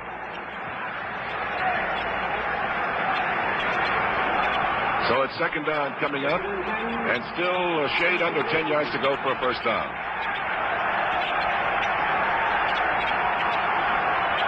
New York's ball, they trail 14-3. Baltimore leads. Second down, almost 10. Connolly back to throw, sets, throws out to the left. It's good to Gifford, but Gifford is trapped and nailed by Steve Myra. Playing in that defensive platoon for Baltimore.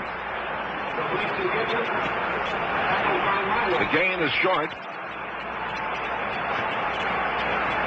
Matter of fact, there's a loss on the play. Not a 3-yard loss. Back to about the 18-yard line. And we're at an angle from the play. We're at the opposite end of the field at about the 25-yard line, which is one reason why the yard lines are a little hard to distinguish at the side of the end of the field to your right. Connolly back to throw now in a 3rd and 13 situation. He's rushed hard, touched one, but he can't touch the other, and he's down for a long loss at about the 12-yard line. With Art Donovan making the tackle on him. Intense pressure coming from Joyce at right end, whom he eluded. And then Donovan, as he shook loose from Joyce, making the tackle that dropped the veteran Charlie Connolly, the oldest active player in the National Football League, back on his own, about on his own 11-yard line. And it's fourth down coming up with about 19 to go as Chandler drops back into his own end zone to kick for New York. Tassett, and we've got Moore down for his double safety. Moore signals for a fair catch, takes on the 41-yard line of Baltimore, and the ball was spotted there. Lenny Moore, fair caught on the Baltimore 41, where it's first and 10 to go with Baltimore leading 14-3 in the third period. We have almost 5 minutes gone up. And a 48-yard kick by Chandler, who is second only to Sam Baker in the National Football League in punting. He has an average of 44 yards a try. And he kicks so high that he forces many fair catches. His defensive linemen are down covering so well. Plenty of time to do it. United's back to throw on a first down try. Sets, looks, throws one down the middle. That's grabbed off by Muchler, and he's tackled as he makes the catch by Patton in New York Giants territory on about the 28-yard line of New York. Well, it'll be first and 10 to go. Jim Muchler, former Notre Dame captain, down the middle, catches a 31-yard pass play. As he made the catch, leaping into the air, Jim Patton, the right safety there for New York, knocked his legs out from under him and dropped him on the 28-yard line of New York, where it's first and 10 to go for Baltimore. Baltimore on the move again. They lead 14-3, and this the third period with about 5 minutes gone of it. A single flanker to the right is Moore. Here's the handoff to Dupre. Dupre is piled up at about the line of scrimmage. Little earned, little if any gain on the play as he runs smack dab into Jim Cabbage and Sam Huff, with Emlyn Tunnell coming up from the secondary to bring him down. Most of the time, New York is in a tight 7-man line. They start with a basic 4 of Kent Cabbage, Mozaleski, Greer, and Robustelli, backed up by Livingston, Huff, and Zvarek. But those 3 linebackers move in and out of the line, and they pop up at various places, making it a 7 a good deal of the time. Here it's second down now and 9 to go. The ball on the 27-yard line of New York as Unitas drops back to throw, looks, throws to Berry. It's broken up. And Carl Karlivitz came in at the last moment to get a hand on that ball and to bat it out of Raymond Berry's hands. Ray Berry is the top pass catcher of the Baltimore Colts. He caught 56 during the regular season for a total of 794 yards and 9 touchdowns. He's caught 1 touchdown pass today. Third down, 9 to go now on the 27 of New York. This time it's Dupre flanked to the right as Unitas comes back to throw again. Fakes once, hits Berry on a hook, and Berry is tackled by Karlivitz and by Huff as he makes the catch. Good for a first down. For Unitas, he's now hit on 13 out of 18 forward passes. And the boy is very definitely on the beam. University of Louisville product. He's 25 years of age in his third year in the National Football League. He's a 6'1", 190-pounder, but he looks slim out there. And it's first down now and 10 to go on the New York 15-yard line. Here is Unitas hitting his flanker man, Moore. Moore is tackled and down, but on about the 4-yard line of New York, I would say, by Lyndon Crow. The ball is on about the 4 or the 3-yard line of New York. And we have now 7.5 minutes coming up. 7.5 minutes to go. We're about halfway through the third period here at Yankee Stadium. Brown comes in to replace Barry as the New York team plans to put on a goal line defense here. First and goal to go on the 3 of New York for Baltimore. Baltimore leading 14-3. The handoff to Amici. He swings, veers to his left, and hits through that goal line or close to it, but we've got no indication of a touchdown as Huff and Tunnell combined to bring Amici down. The ball is spotted on the New York 1-yard line where it's second and goal to go. New York is in a tight 8 to a 9-man line, ready to dig in and defend. Alan Amici headed for the middle of the line, then veered to his left on that one, as he so often does. Lenny Moore flanked wide to the left this time, leaving Amici and Dupre back as Unitas prepares to take. Second and goal to go. Unitas on a sneak behind a wedge charge. Hits into the Giant defense. We're getting a call for a timeout from referee Gibbs, an official timeout just to unpile that great mass of humanity at the goal line and find the ball underneath it. Ball ready for play. The nose of the ball almost on the Giant goal line. He picked up only about a foot or a foot and a half. He still has about a foot and a half to go for a first down, and it's third down coming up. Less than a yard to go for a first down for Baltimore. Plenty more flanked wide to the right again. Amici and Dupre back with Unitas in front. So Amici behind the left side of the line, behind Parker, the big blocker. Pyle drives into the New York line. Again, no signal for a touchdown, but we've got the signal for the timeout officially to umpire the mass of humanity again. And it looks as though that New York Giants defense has stymied Baltimore once again. Yes, New York's defense has held them. And the ball is now on the 1-yard line where it's fourth down and goal to go. And this New York defense is tremendous here at this stage. But can they do it once more? They've had to dig deep into the emotional well. Again, the same offensive setup. And again, Unitas sends his lineman down. Quick tosses out to Amici, swinging wide to the right, and he's thrown for a loss on the 5-yard line. And the tackle made by Livingston, and the New York Giants defense is great. They hold him off. Baltimore leading 14-3, had a chance to get some icing on the cake as they marched steadily down to the New York 1.5-foot line, and there the New York defense manifested itself. Bill, wasn't that a dandy? It sure was. It looked for a moment as if Dupre was going to get around that right end, but Livingston was wise to the call, and he was in there and made a fine defensive play to stop it. So now the Giants have it 1st and 10 on their own 5. 1st and 10 to go for New York. Connolly handing off here to Gifford, and Gifford over the middle. Picks up a yard or two. Picked up more than a yard or two. He moved it out to about the 10-yard line, a 5-yard crack there. With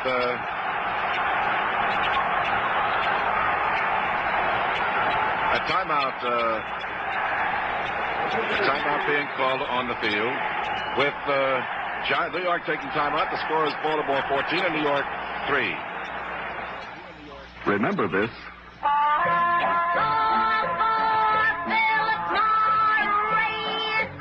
Lots of people besides Johnny seem to be calling for Philip Morris today. And the reason's pretty simple. They like mildness, but they don't like filters. In fact, more than half the smokers in America prefer cigarettes without a filter. If you're one of this happy majority, then Philip Morris is the cigarette for you. You get a full helping of flavor with today's Philip Morris. It gives you a robust flavor that tastes good every time you smoke. And you get it without a filter, and you get it mild.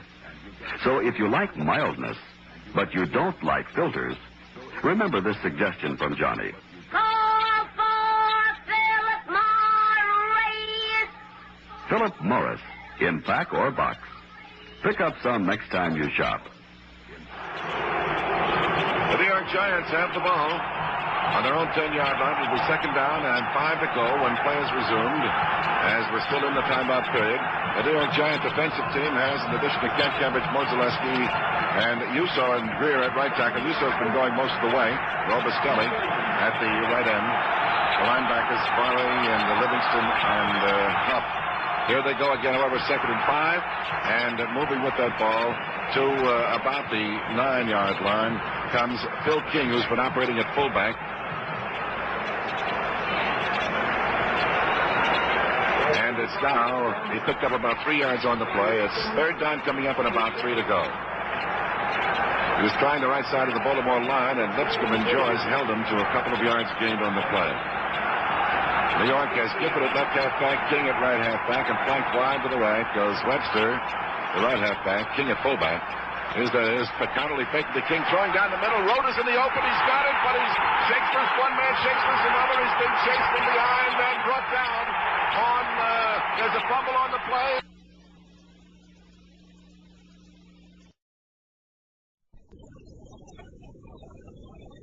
New York and racing in front with the ball from the 20-yard line into the end zone. That's what happened. There's no markers down on the play.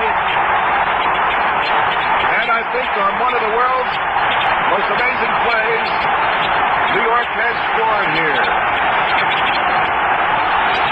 Rote caught that forward pass over the middle, was in the clear, was hit from behind. Here comes Rote off the field, fumbled. Alex Webster picked the ball up and raced in for a score. Wait a minute. The ball's going to be put down on about the 1-yard line. He was tackled there. I thought he'd gone in for the score, but he had been hit and then crawled over, and the ball spotted on the 1-yard line, and Mel Triplett now is in the ball. Ball game for New York. 86 yards overall. Connolly to Rote, fumble to Webster. Webster to the 1-yard line where it's first and goal to go for New York. With the score 14-3, Baltimore out in front. Connolly now handing off to Webster. Webster drives, doesn't make it. He's piled up short of the goal line. And they've got to unpile that massive humanity again. So let's pause 10 seconds for station identification. And they've got to unpile that massive humanity again. So let's pause 10 seconds for station identification.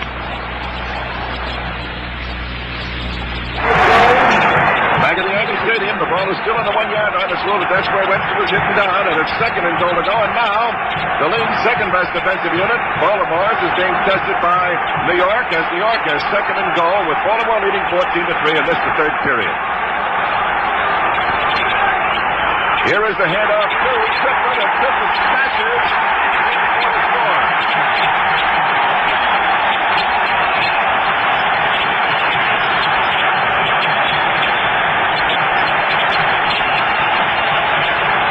New York now has 9 points. Baltimore has 14. 14-9, 90 yards in 5 plays. New York went with 3 minutes, 45 seconds to go in the third period, and here trying for the extra point is Summerall. Summerall's kick is good, and the score becomes 14-10.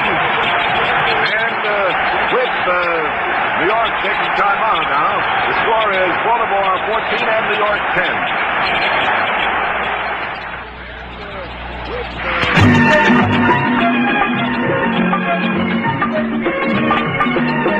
Julie London sings the Marlboro song. Where there's a man, there's a Marlboro. You like the flavor of a Marlboro. Good filter, good flavor, good mild smoke.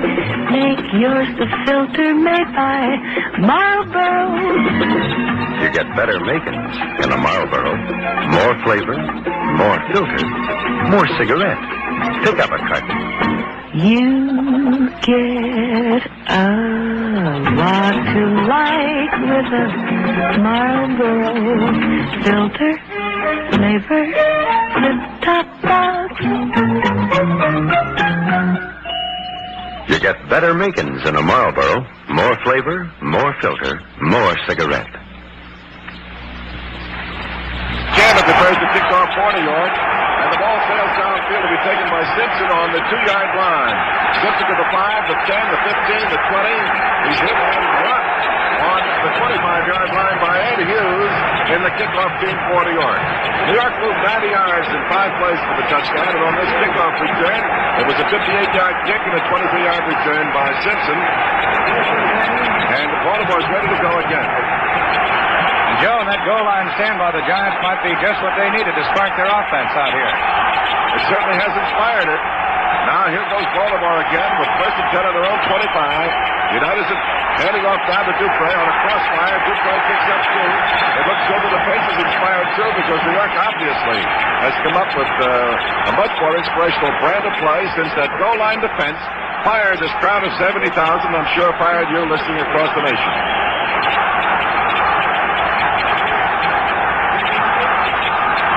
Gatkevich, Bogzaleski, and Huff stopped Dupre on that last play, held him to a 2-yard gain at 2nd and 8 to go.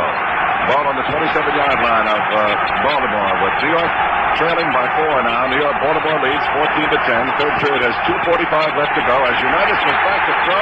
Right, he's hit down and dropped for a loss on the 19-yard line to the 20-yard line.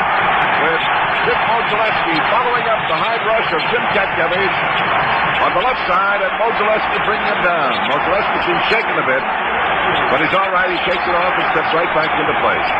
Ball is on between the 19 and the 20-yard line of Baltimore now. Give them a 6-yard loss. Make it coming up here now. third down and about 16 to go for a first down. Baltimore leading by a score of 14-10 with the fired-up New York Giants team meeting the high-powered offense of the Colts. Lenny Moore wide to the right, two men covering him. United States back, sets, rushed again, he runs, and he's up to the 20, up to the 25, he's to the 27, and brought down on the 28-yard line as he picks his way through the middle of the onrushing New York Giant lineman, to be stopped by Harlan Sparre, 84, and the New York Giant middle linebacker. Right side linebacker, I should say. Sam Huff takes care of the middle. 2 minutes left to go now.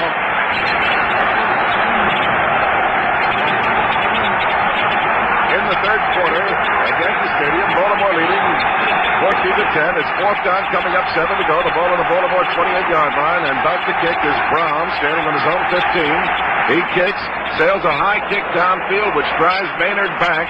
Maynard takes on about the 15, springs wide to his right across the field to pick up his blockers, and cuts back again to run right into trouble as he's brought down at about the 19-yard line by Baltimoreans, whose Colts are led by Steve Myra, we see, with a 57-yard kick and a 2-yard return on the play.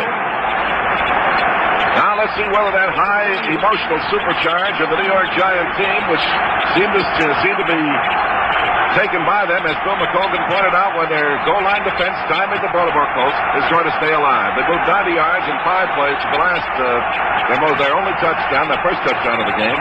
Summerall kicked a 36-yard field goal early in it. Here, springing wide and reversing his field on the flag to be stopped by Gino Marchetti goes Alex Webster. And he picked up a few yards on it, not many. He started to his left, then came back to his right. To be brought down by Marchetti, the left end, who saw him reverse his field. Racing into the ball game is McAfee, Ken McAfee, in reserve at one of the offensive ends. McAfee is at left end. Split wide to the left is Gifford, leaving Triplett and Webster back. And Connolly goes back to throw on second down, throws. It's good to Stelter. Stelter is grabbed as he makes the hook catch by Tassett. Carl Tassett in the secondary of Baltimore on the 40-yard line of New York. The 41, right on the 40-yard line of New York. Where it's a first down for New York and 10 to go. A 17-yard gain on that hook pass to Stelter. So we've come to the end of the third quarter. That's the end of the third quarter. The score is Baltimore 14 and New York 10. This portion of today's game has been brought to you by Philip Morris. If you like mildness but don't like filters, call for Philip Morris. The fourth quarter will be brought to you by the High Grade Food Products Corporation. Hello, this is Regis Toomey speaking for High Grades. While you're enjoying the game today, I hope you're also enjoying some High Grades all-beef Frankfurters. The juiciest, tastiest Franks of all. They're all beef through and through. High Grades all-beef Frankfurters. Hot dog. Joe Boland with Bill McColgan at Yankee Stadium in New York City, where the New York Giants have fired back into the ball game after trailing 14-3 at halftime. A 90-yard drive in 5 plays, the key play of which was a forward pass to Kyle Rote, which he caught over the middle, carried for about 10 more yards, fumbled, and then the play covering 86 yards in all. Alex Webster picked up the ball and raced to the 1-yard line of Baltimore. We thought for a moment he was tackled and hit as he thought Suez had crossed the goal line. But obviously we were in error in looking at it because his knee touched the ground at about the 1. And then the touchdown was smashed over by Triplett. Triplett has now been King is now in the ball game. Gifford is out.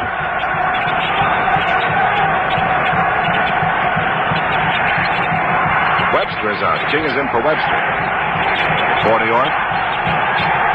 And it's first and 10 to go for New York. The ball on the 40-yard line of the Giants as we start the final period here with the score 14-10. All backs in now. King at right half. The handoff here. No, Connolly fakes twice, throws down the middle, and Stelter's open. He's got it, and he makes the catch. He's finally tackled from behind on about the 15-yard line of Baltimore by Andy Nelson. As Bob Stelter Parker of Bowling Green, lives in Marion, Ohio. Caught a forward pass that moved the ball 45 yards deep into Baltimore territory to the Baltimore 15. He caught 24 during the year for 5 touchdowns, 460 yards. Joe, I don't know who was supposed to cover Shelter on that play, but he certainly outmaneuvered him. He was out there all alone. Again, all backs in. The tight T for New York. Again, Connolly back to throw. First and 10 from the 15.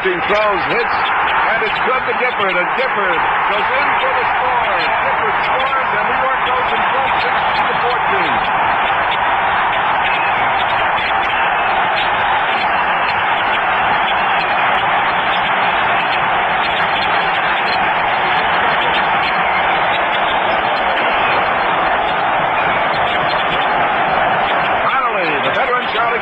Maneuver the New York Giants 81 yards in 4 plays, hitting Frank Gifford for the touchdown. For the touchdown. And now it's Summerall kicking the extra point. It's good. And the score becomes New York out in front here with New York taking timeout. Now the score is New York Giants 17 and Baltimore Colts 14.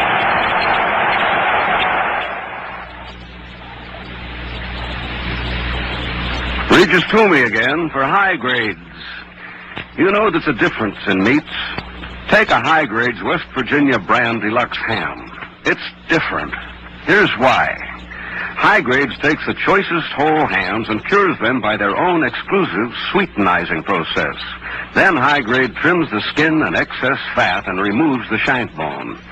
Each ham is then smoked over hickory fires until that smoked-in goodness seeps through center deep. Boy, oh boy. So every slice is center-cut in size, sweet, juicy, and tender, never salty.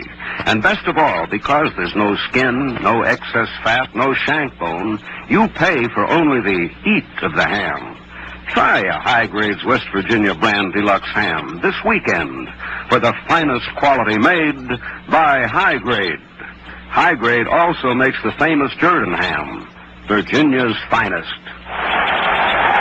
New York is prepared to kick off as Chandler runs up, kicks. Lyles and Simpson are back for Baltimore. They drive Simpson back into the end zone, and he takes the ball, puts one knee down, and takes the automatic touchback, which will give Baltimore the ball first and 10 on their own 20. And New York now is out in front 17-14 with brilliant play in the third period, and so far 55 seconds into the final period that has given New York down the stretch drive that is for 2 touchdowns and the lead in the ball game. Now Baltimore sends Raymond Berry wide to the left, flanks Sonny Moore wide to the right. Johnny Unitas keeps Amici and Dupre back to run. First and 10 for the 20. Unitas throws to Moore. It's good. He makes the short look-in catch and is down after a short gain on the play to about, it's not too short of that. He tries to pick up a first down about 11 yards as he twists and turns with Emlyn Tunnell finally bringing him down in the New York secondary. He's been playing 11 years for New York, and he, like Unitas, cost New York nothing. He just walked into the Giants' office one day and said, "Give me a look." And they did, and he's been playing with them for 11 years. He graduated from Iowa. First and 10 now on the 31-yard line of Baltimore as Unitas is back, throws again, and it's good to Berry. Berry trying to outmaneuver. The New York Giant defender is wrestled to earth on the 44-yard line by Patton. Jimmy Patton, who was covering him on the play. Berry pivoted, hooked in front of Patton. Patton could not block the reception of the pass without fouling him, and he wrestled him down to earth on the 44-yard line of Baltimore. Baltimore on the move now. It's another first down. And Baltimore now trailing 17-14 are striking. It moved their own 20 and 2 forward pass plays with Johnny Unitas motioning now for silence. The 70,000 fans just respond by raising the hubbub still higher, a few more decibels. And Ron Gibbs takes an official timeout to quiet things down and give Baltimore a chance to hear their signal. Lenny Moore comes back from his wide flanker position to rejoin the huddle. And Baltimore now is on the Colts 44, first and 10 to go with New York leading by a score of 17-14 and just 2 minutes gone of the final period. Here we go, ready to go again. Moore flanks wide to the right. 2 men out there covering him, Livingston and Crow for New York. Unitas back to throw again, sets, looks, fakes, throws, it's incomplete. aimed to L.G. Dupre. He was getting a hard rush on the play from Frank Uso and from Modzelewski, the two tackles in the New York line. Rosie Greer, who started, has a bruised knee and a bruised arm. And early in the ball game, Baltimore on their running plays were picking on that side, figuring that Greer, normally at his peak as a tremendous defensive tackle, would not be strong. And Jim Lee Howell countered by removing Rosie from the lineup and placing Frank Uso, a first-year man from Minnesota, at defensive right tackle. All right, it's second down coming up. 10 to go. The ball on the 44. Baltimore. Unitas goes back to throw again. Runs and is hit and brought down by Uso. Frank Uso, of whom we were speaking as the play started. On the 45-yard line, holding him to a 1-yard gain.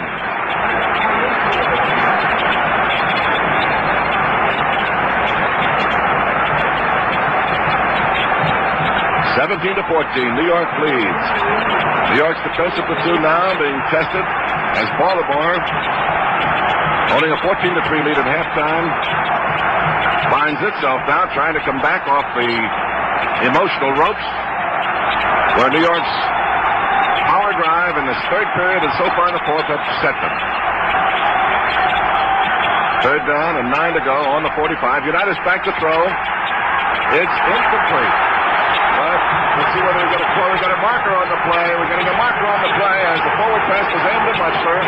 And Muchler was fouled on the play. And a pass interference, defensive pass interference is called, which gives Baltimore a first down, 10 to go at the spot of the foul on the 38-yard line of New York. Baltimore moving steadily. A pair of completions and a penalty now have moved the ball to the New York 38.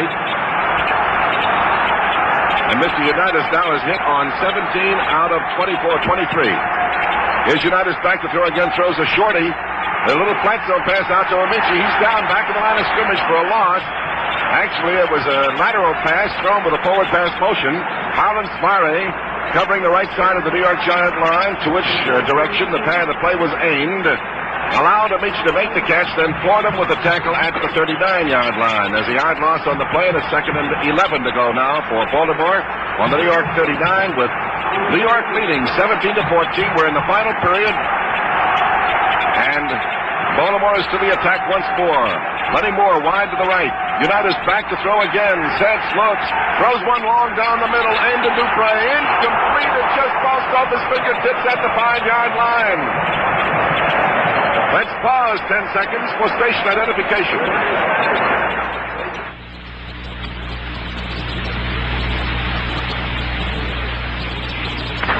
WGY, WGFM, Schenectady. So Baltimore is backed out to the 39-yard line of New York, where coming up, it'll be third down and 11 to go. And we're in the final period with 11 minutes, 10 seconds left to play in the ball game that will decide the National Football League's championship.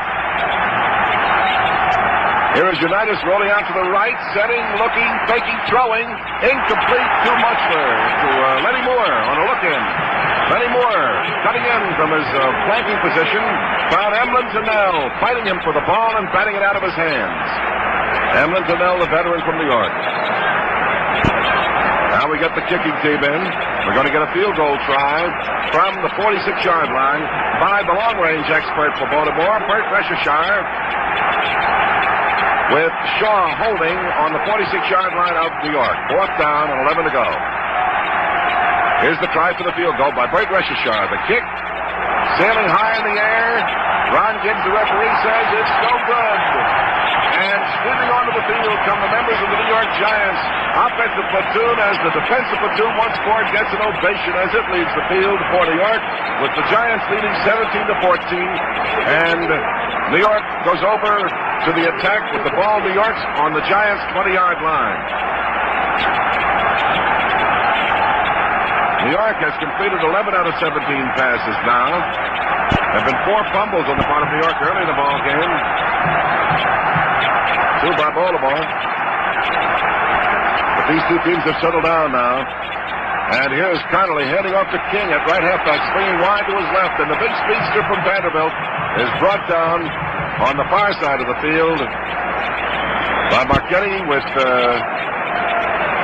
Lipscomb joining in the chase and bringing him down after about a 4-yard pickup to the 24-yard line on a wide sweep. Bill King is at right halfback. Triplett is at fullback. Gifford is at left halfback. Connolly at quarterback for New York. Rote at left end. Stelker at right end. No, McAfee's at left end now. Connolly now is 6 for 7 on forward passes in the second half. 2nd and 6. Connolly's back to throw. Does throw. It's good to McAfee, and McAfee races upfield for a first down on the 38-yard line of New York with the tackle made by Ray Brown at right safety for Baltimore. Ken McAfee, who's putting in for Kyle Rote at left end, made the catch for a first down, and now that's 7 for 8 for Charlie Connolly in this second half. The 38-year-old veteran, the venerable Mr. Connolly from Mississippi, has found his touch in the second half to this point. 9:45 left to play in the ball game. New York leading 17-14. First down for New York. Hand off to Gifford. Stop with a marker down on the play and a loss on the play.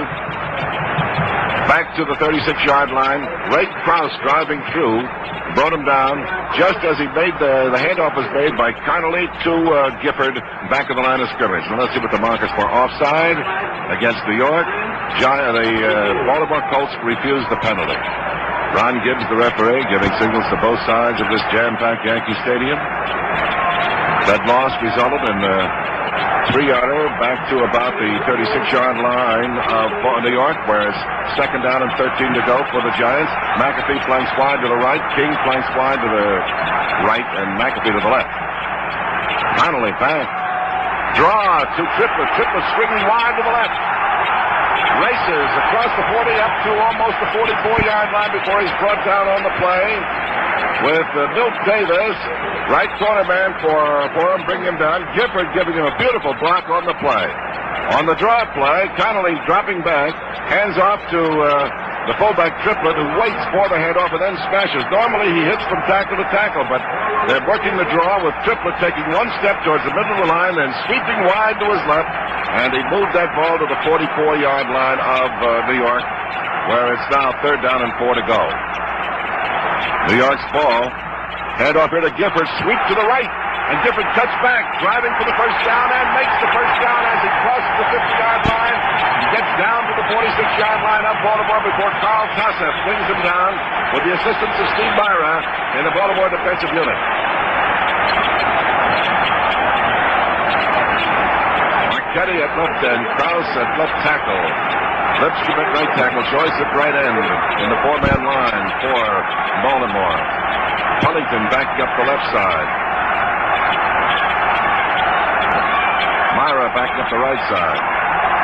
Shinnick in the middle. Here's a handoff on 1st and 10 with the ball going to Gifford, and Gifford slashes over the middle to a gain of about 3 to 4 yards. And again, Ron Gibbs indicates by timeout. He wants to umpile things, get a good look at this ball.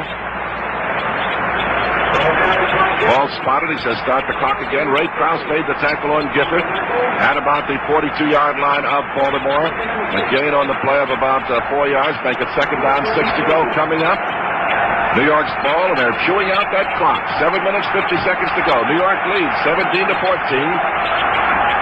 Connolly takes, hands off to King, sweeping wide. He fumbles as a Baltimore scramble for the ball, and a Baltimore recovery, I believe. Looks like Lipscomb, who came in and hit him, forced the fumble.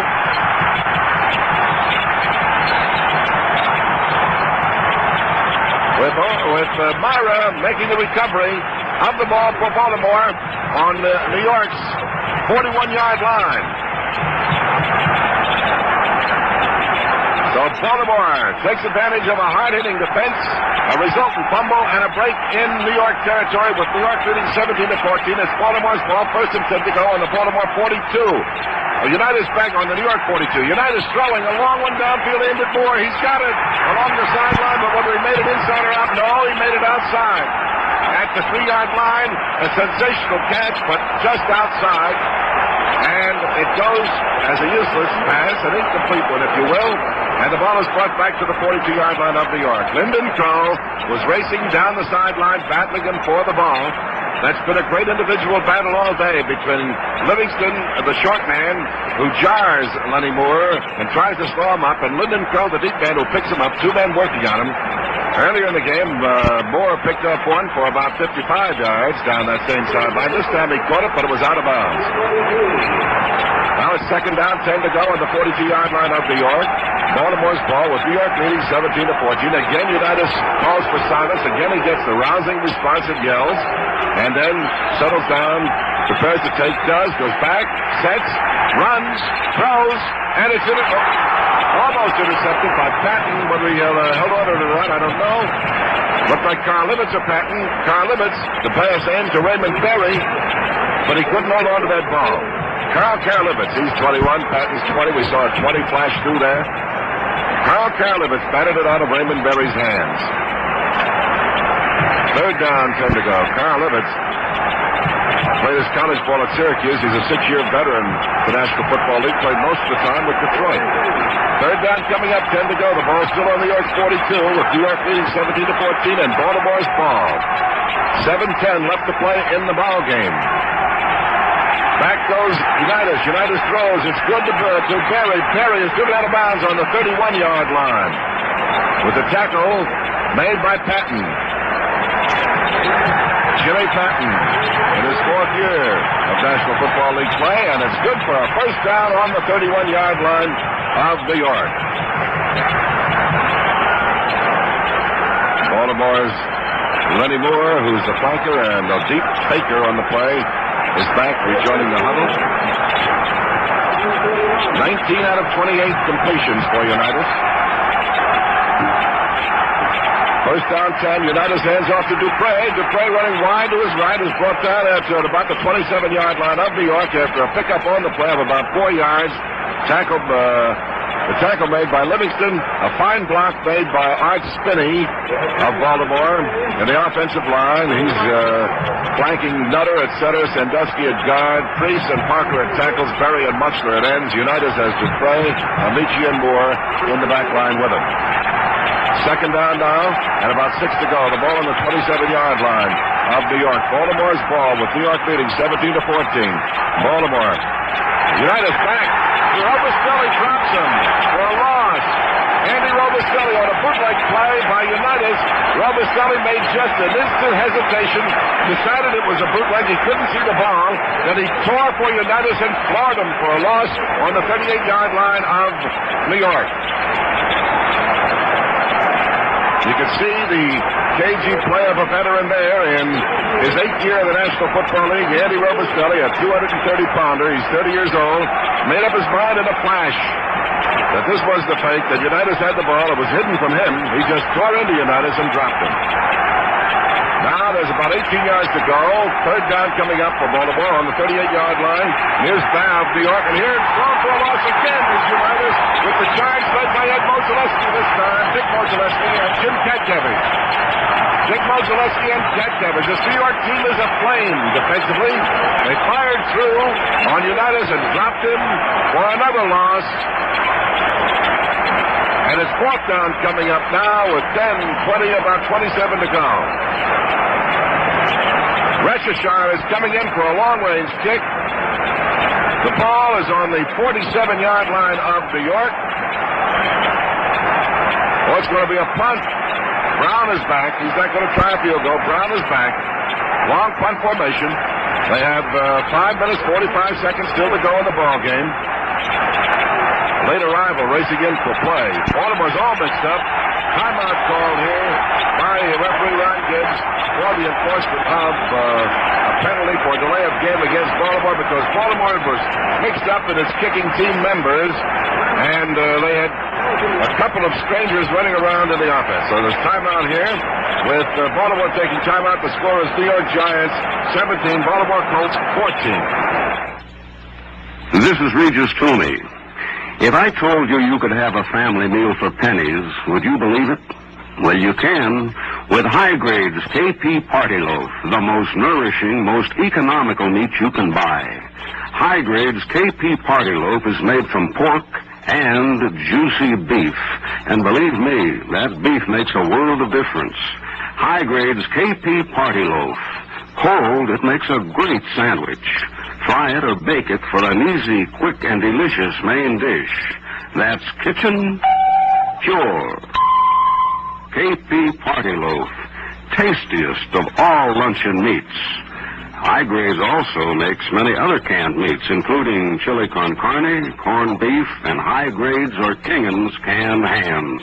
For the finest quality made by High Grade. For the finest quality made by High Grade.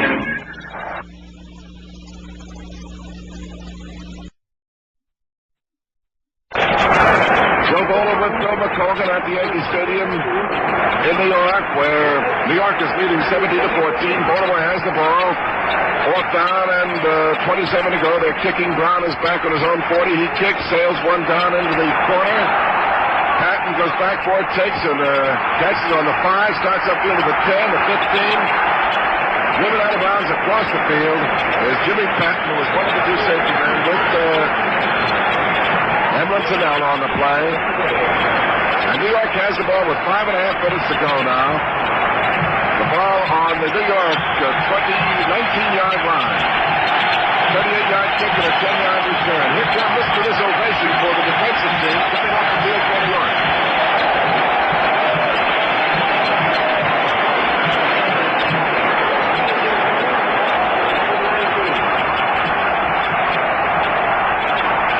New York's ball, first and 10 to go on their own 19. Connolly at the helm. Connolly to Alex Webster. Webster cutting back.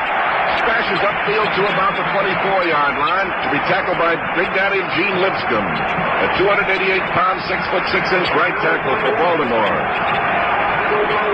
Never played college ball, came out of Miller High School in Detroit and service ball to make the grade in the National Football League. Did Lipscomb. There's a 5-yard pickup on the ball. The ball spotted at the New York 24, and it's second down and 5 to go for the Giants. With now 5 minutes left to play in the ball game. Webster is flanked wide to the right. Gifford and Gifford in the back line with Connolly, the quarterback, taking Connolly to Gifford. Gifford off the tackle is brought down with Gio Marchetti and Art Donovan pile driving shoulder to shoulder under his legs and under the blockers. To stop him at the line of scrimmage, there's no gain. 3rd and 5 coming up now for New York. 4.5 minutes to go. Bill, can New York run out most of that clock? Well, I know they hope they can. It's 3rd and 5, and this is a mighty big play for them right now because if they don't make the 5 yards on this one, they would have to give the ball back to Baltimore. Giants breaking out of the huddle, so let's see what Charlie Connolly calls on this one. And it's because of exactly that Baltimore punted on that last try. They figured they'd get the ball at least once more. Here's Connolly back to throw now. Here's the throw.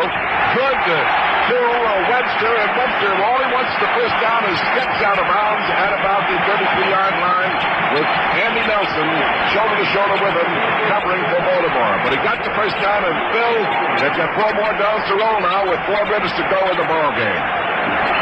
Joe, the thought just occurred to me that this is the closestly matched championship game in the last 5 years. No question about it. It is. And an amazing comeback for these high-flying New York Giants. Here is Connolly now to Webster. Webster is hit at the line of scrimmage by the whole right side of the Baltimore line, led by Lipscomb and Joyce with Shinnick and coming in on him too.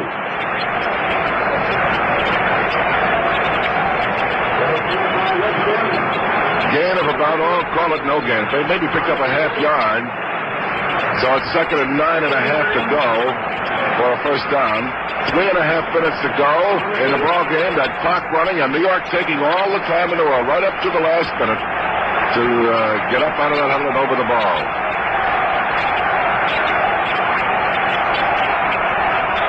Hand off to Gifford. Gifford off the tackle. Smashes to about the 40-yard line with a tackle made by Carl Tossup in the secondary. And Art Donovan from the side and Gino Marchetti from the side.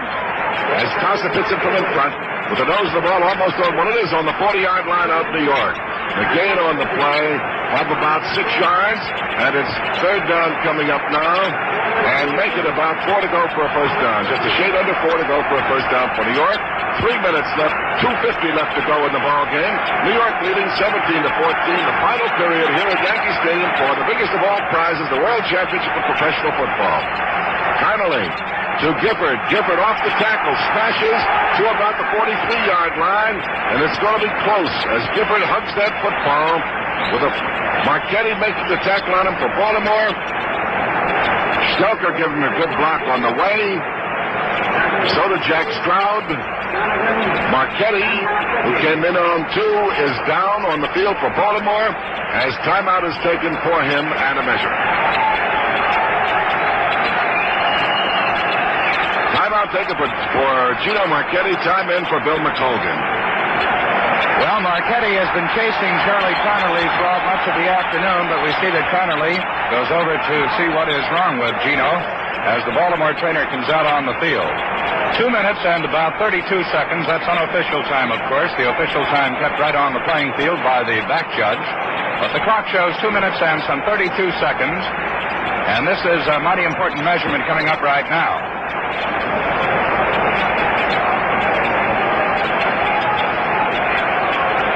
The trainers still working on Gino Marchetti.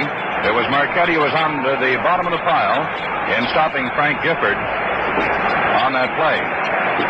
Giants have the ball at about their own 42.5, 43-yard line. And most important to them right now is to pick up this first down and run the clock out.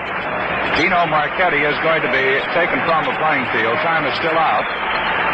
The Giants have been a Cinderella ball club all year long. They lost 2 of their first 3, and then came back to lose just 1 more the rest of the way during the regular season play. That was an upset at the hands of the Pittsburgh Steelers. They went into the final game of the regular season trailing the Cleveland Browns by 1 game.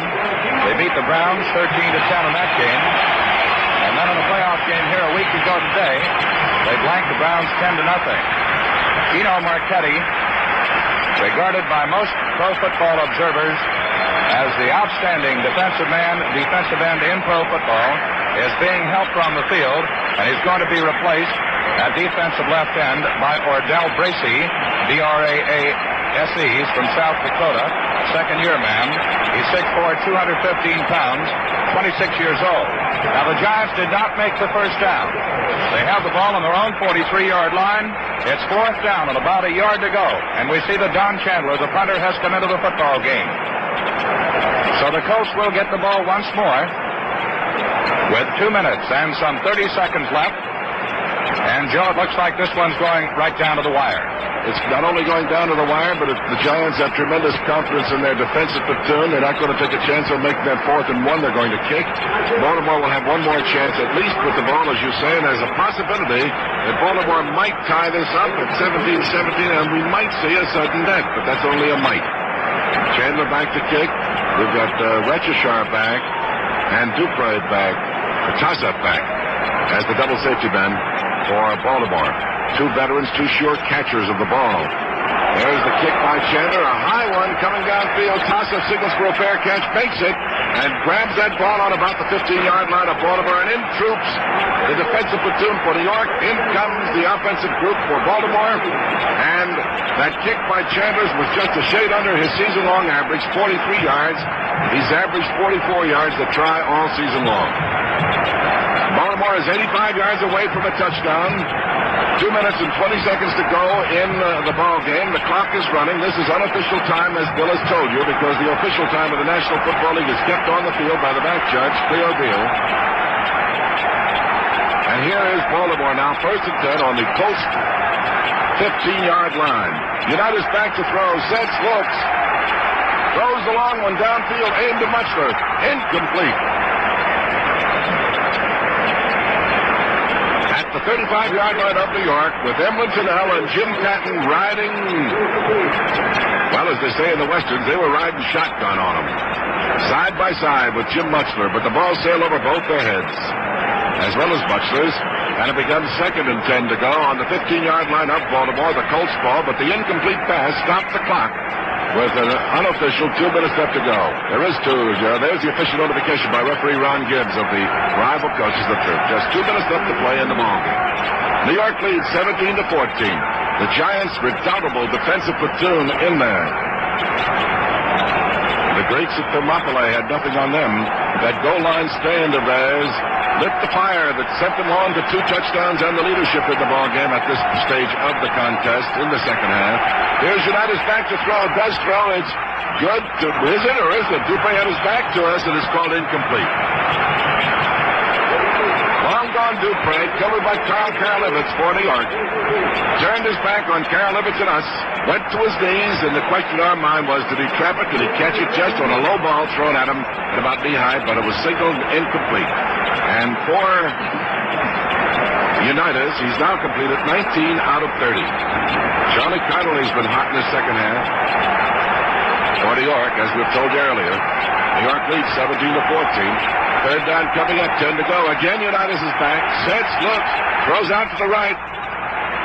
Good, too, is flanker man Moore, I believe. Lenny Moore on the far side of the field, yes. He's tackled instantly as he makes the catch by Lyndon Crow at about the 25-yard line, or thereabouts. And it is a first down for Baltimore. That's all he was looking for. The first down on the hook pass. A first down on the 25 of Baltimore. Unitas back again. Sets, throws. Missed. Aiming it at Berry. Covered by Karlevitz for New York. Now aimed at Dupre, we see. Who had flanked out to that side, the left side of the Baltimore offense. Stops the clock with 1:15 to go unofficially. New York leads 17-14. Baltimore here frantically trying to hit on a long one or hit Lenny Moore or one of their good open field men. That's why they've been aiming at Dupre and at Moore to give them a chance to run for the counter. Here's Berry flanked wide to the left now. Dupre is back with Amici, and Moore is flanked wide to the right. It's 2nd and 10 from the 25 of Baltimore. Back goes Unitas to throw. Sets, throws.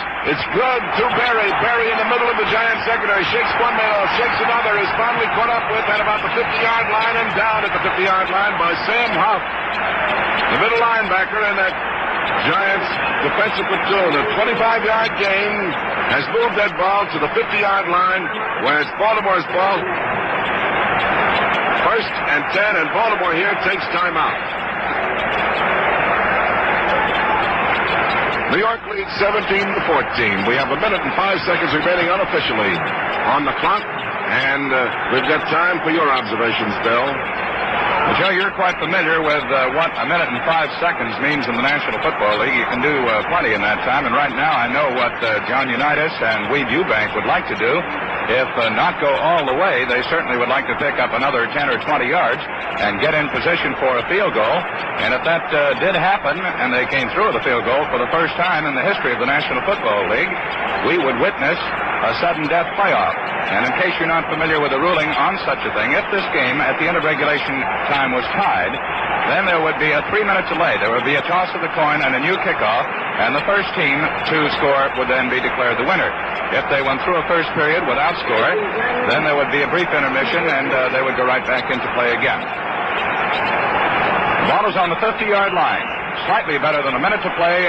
The whistle blows. Time is back in as the Colts start to huddle. So here again is Joe Bolden. And here are the Colts to the line of scrimmage with Berry flanked wide to the left and Moore flanked wide to the right. You notice the quarterback has Amici and Dupre back as the potential running backs, but he's interested in the long strike. 1st and 10 to go on the 50. He fakes, throws to Berry. Berry shakes off one man. Karlevitz is tackled by another at the 35-yard line of New York. With the tackle made by Cliff Livingston, coming back from his left side linebacking spot. And Berry moves out to the flanker again. Baltimore lines up quickly. And it's now 1st and 10 to go on the 35-yard line of New York as Baltimore tries to strike once more with 40 seconds left. Unitas back to throw, does throw. It's good to Berry. Berry shakes loose from one end to the 20 to 15. He's down on the 13-yard line. Ray Berry brought down here by Harlan Sparry. And here comes the field goal team in for, with 20 seconds to go for Baltimore, I believe. We're getting a whole change in personnel. We may get that field goal with 15 seconds to go. The clock's running. Myra's going to kick from the 19, which would tie it up and send it into sudden death. There's the kick, and the kick by Myra is good, and the game is tied with 7 seconds to go. 17-17 as Myra kicks one from the 19-yard line. Thereabouts, and we have 7 seconds to go, and the clock is stopped. And the score is tied at 17-17. Baltimore started on their own 14. They passed to Muchler, passed to Dupre, were no good. Then Unitas hit Moore for 25, missed to Dupre. Then he hit Berry for 25 to the 50-yard line. Hit Berry for 15 yards to the 35. Hit Berry again for 21 to the 14. And Myra kicked the field goal from the 20. Joe, with just seconds to go, if the Giants don't run back this kickoff for a touchdown for the first time in history, we're going to say, and now going into the 5th period of a football game. That's right. We will. Let's see what happens on this kickoff, though, because there are still 7 seconds to go, and I know it's a cliche, but you've just seen it. Anything can happen here. King and Maynard are back, the two Swifties. Regishar will kick off for Baltimore. Bill King, a first-year man from Vanderbilt, and Don Maynard from Texas Western, a first-year man, are both great sprinters, both speed burners, and they're back as the double safety men for New York. Let's see what Baltimore does here. They may be planning on a short kick, too, in order to keep it away from them and run this out, and then hope that the toss the coin will give them the ball on the sudden death. Oh, he kicks a long one downfield. Regishar sails one into the end zone to Maynard. Maynard's out to the 5, the 10, the 15. He's out of bounds. Driven out of bounds is Don Maynard at about the 18-yard line of New York with the tackle applied by Call. John Call of Baltimore. That stopped the clock with about 3 seconds to go. This is unofficial time, remember.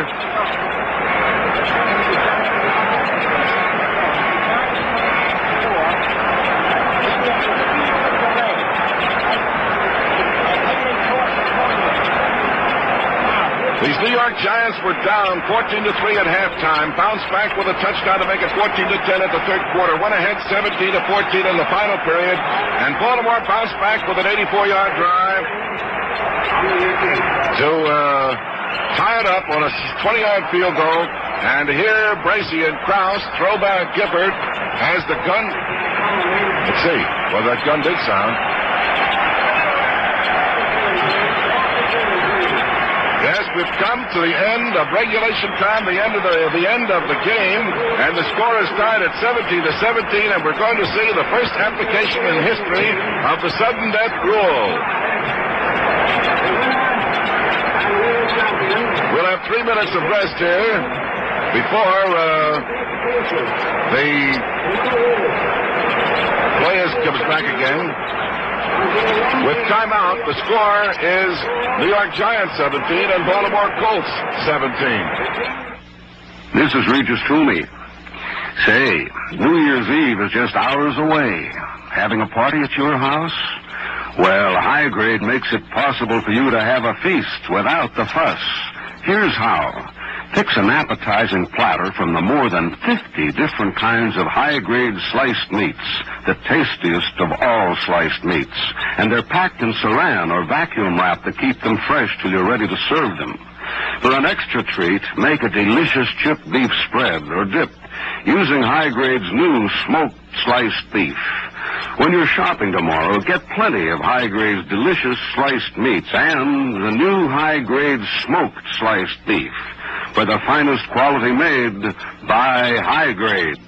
In some areas, the same fine High Grade products are sold as Kingan's or Carston's High Grade. For the finest quality made by High Grade. Never before in the history of the National Football League or professional football has there been an extra period and the Giants won the toss, and they're going to receive. A most historic moment in football history. The New York Giants won the toss. They elected to receive, And they will receive at the north end of Yankee Stadium for this sudden death playoff with all the marbles on the line. The members of each winning team will receive about $5,000. The members of the losing team will receive slightly less than $3,000. 17-17, thanks to some brilliant passing by Johnny Unitas to get the ball into field goal kicking position. Joe? Bill, I just thought we'd call attention to the fact that it's the first team that scores, field goal, safety, touchdown, that will win the game now, and the game will be over with the first score. That's what the sudden death rule means, and the Giants, as you pointed out, are in favorable position because they have won the toss, have elected to receive, and will get the first opportunity with the ball. Here we go. We're almost set for the kickoff. Baltimore is ready to go. Bert Retchichar is teeing the ball up on the 40-yard line. This portion of the broadcast is brought to you by Philip Morris and Marlboro's. And Retchichar has the ball teed up on the 40-yard line. Phil King down deep on the near side. Don Maynard right under the goalpost. Boy, listen to the buzz in the stands here at Yankee Stadium as Retchichar kicks off. Maynard takes it on the run in the 10, and he fumbles. He picks it up. He's at the 20, and he is down at the 20. Don Maynard tried to take it on the dead run at the 10-yard line, fumbled it, but picked it up at about the 18-yard line and got to the 20 before he was hit by Fred Thurston. It's 4:35 here in the East, and the lights in Yankee Stadium are invaluable because dusk is falling, and it's a wonderful picture here. Giants out of the huddle, to the line of scrimmage. First play in the extra period. Alex Webster flanked out to the right. McAfee at left end to split. Connerly calls the signals. He takes, he gives to Gifford. Gifford wide to the right, is at the 20, gets to about the 23-yard line. Piled up there by 3 or 4 Baltimore Colts. Number 81, Ordell Bracey, was in the ball game in place of Gino Marchetti. The ball is spotted at the 24-yard line. So Gifford got 4 yards, and it's second down and 6 yards to go. The New York backfield, Connerly at quarterback. Frank Gifford at left half. Alex Webster at right half. And Phil King is the fullback. No, Triplett is in at fullback in place of King. Baltimore Colts, 5 men up there on the line of scrimmage, with the linebacker Shinnick just a yard behind. Flanker to the right, the left end split. Fake to Triplett. Connerly back to throw. He throws. It is no good. Intended for Bob Schnelker at the Giants' 45-yard line. The pass was just a bit off target. Carl Tassett was defending on the play. Ray Brown moving over there also. So Connerly, intended for Bob Schnelker, his right end, incomplete. And it's third down and 6 yards to go. The first team to score in this football game is the winner. Ball on the Giants' 24. Third down and 6 yards to go. The Baltimore Colts talk things over defensively. They have Bracey and Joyce at the end. Donovan and Lipscomb the tackles. The linebackers Pellington, Shinnick, and Sanford. Giants at the line of scrimmage. Flanker this time is Gifford, and he's out to the left. Right end Schnelker, split by about 3 yards. Fake to Webster. Connerly rolls to the right. Starts to run with the ball. He gets to the 30-yard line, very close to it. Let's see if he made the first down. The tackle made by number 66, Don Shinnick, with Pellington, number 36, also helping out. Charlie Connerly rolling to his right. Fake to pass. Came up close to first down yardage. Joe? Connerly's getting up a little slowly, but I think he's all right. Now we get an important decision. Are they going to kick or are they going to go for this? They're streaming in. New man and Chandler is coming in. So, again, a tremendous vote of confidence in the New York defensive team. New York is going to punt. The ball is just about a foot short of the 30-yard line. Don Chandler in the game to do the punting. Chandler stands at his 15-yard line. Tassett, a single safety for the Baltimore Colts. Back at the Colts 30. Chandler gets a tremendous kick away. Tassett being chased back to the 18-yard line. He takes it. He's to the 20 and slips and falls as he tries to cut. So the Giants took over on their 20, and now the Baltimore Colts do. 62-yard kick, a 2-yard return for Tassett, as the kick went to the Baltimore 18-yard line, and Tassett got it back to the 20. First and 10 for the Baltimore Colts. Charlie Connerly in the second half and this overtime period is connected on 8 out of 10. Lenny Moore, flanker out to the right. Left end, very is split. Unitas gives to Dupre. Off tackle, Dupre still on his feet, comes across the 30 to about the 32-yard line. Frank Uso, who has played a tremendous game for the New York Giants in place of the injured Roosevelt Greer, was in on the tackle that time. But Dupre goes from the 20-yard line up to the 30-yard line, and there's going to be a measurement. John Unitas up there for the Colts to get a look at it. The chain is stretched out, and it's enough for the first down. The ball nose just over the 30-yard line in Baltimore territory. The Colts are in possession. Their backfield, Unitas at quarterback, Dupre at left half, Lenny Moore at right half. Alan the Horse Amici is at fullback. The ends are Ray Berry and Jim Mutchler. Berry is split at left end. Lenny Moore, the flanker, out to the right. He's a couple of yards inside the far sideline. Unitas back to throw. Gets good protection. Throws a long, long one. And it's broken up by Lyndon Crow, intended for Lenny Moore, down inside the New York Giant 25-yard line. Lyndon Crow, veteran of 4 years in the National Football League, trailing Lenny Moore all the way, as the speed boy did not maneuver at all, just set sail down the far sideline. Turned on the speed, but he could not get away from Crow, and Crow broke it up. Unitas going for the distance on that one. The pass travels some 60 yards in the air. It is incomplete, and it's second down and 10 yards to go. Baltimore Colts up to the line of scrimmage. Again, Moore is the flanker to the right, and the left end, Ray Berry, is split. Unitas back to throw. He hands to Dupre. Dupre comes in to the left side of the Giant line and gets a couple of yards to the 32 or the 33-yard line. Jim Katcavage, fine defensive left end, and Dick Modulewski team up to make the tackle. Dupre, the ball carrier. He got about 3 yards to the 33-yard line, where it'll be third down, about 7 yards to go. New York Giants getting their defensive signal straightened out. The officials go over to the Baltimore bench across the way. There are some fans who have moved down along the sidelines, and time is called now while the officials clear the fans back. It's 17-17 in a sudden death overtime period here at Yankee Stadium in New York. Baltimore has the ball on its own 33-yard line. Third down and about 7 yards to go. Giants won the toss to receive the opening kick of this overtime period. Maynard got back out to the 20, but the Giants were stopped at the 29-yard line. And now the Colts have it on their own 33-yard line. The fans have been cleared back, and the Colts break out of the huddle. 3rd and 7. 3.5 minutes gone by in the overtime period. Ray Berry, split left end, flanker to the right. Unitas at quarterback calls the signals. He's going back to throw.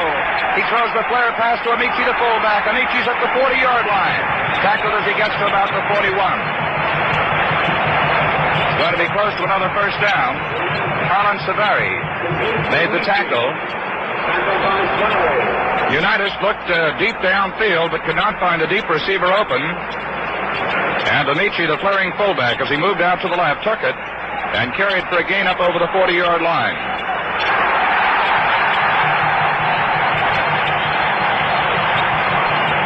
It's enough for another first down. The ball spotted at the Baltimore 41-yard line.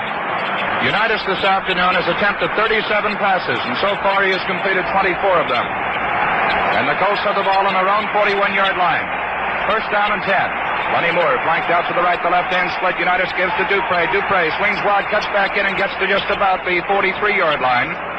A big pile-up over there, and again it's Jim Katcavage, number 75, leading the charge in there for the New York Giants, along with Sam Huff, their great middle linebacker. The ball is spotted close to the 44-yard line. We'll call it the 44, a gain of 3 yards on the play.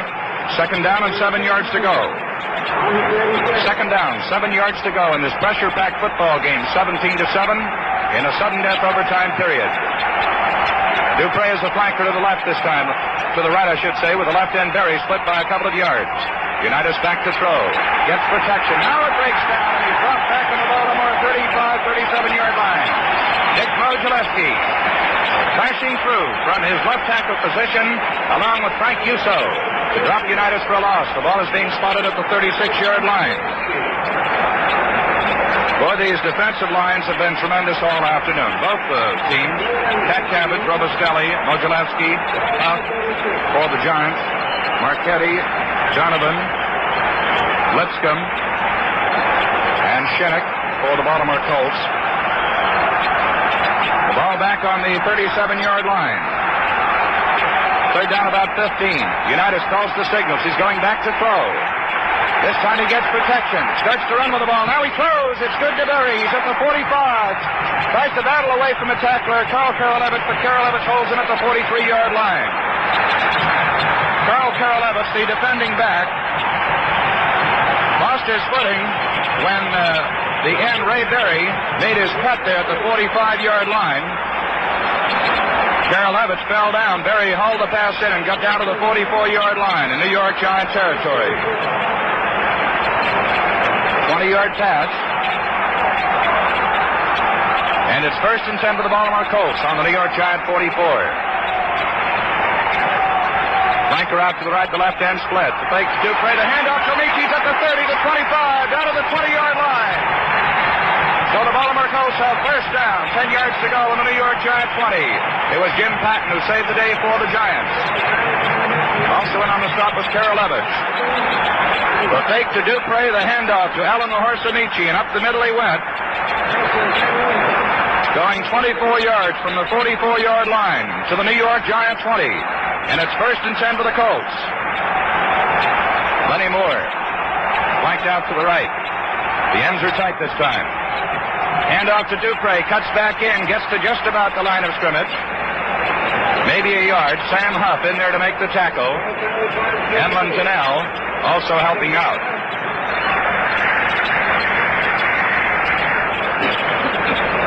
The ball is right on the 20-yard line. Joe?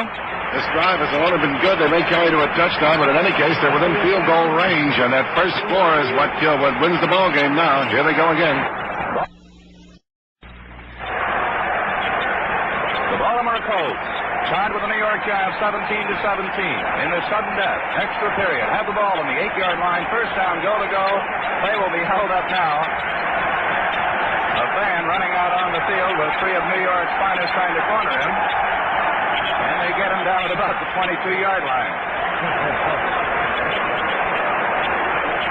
Now there are 4 or 5 policemen escorting him off the playing field. Many of the fans are down surrounding the gridiron. Baltimore Colts started their huddle. The referee, Ron Gibbs, went back in there to say something to them.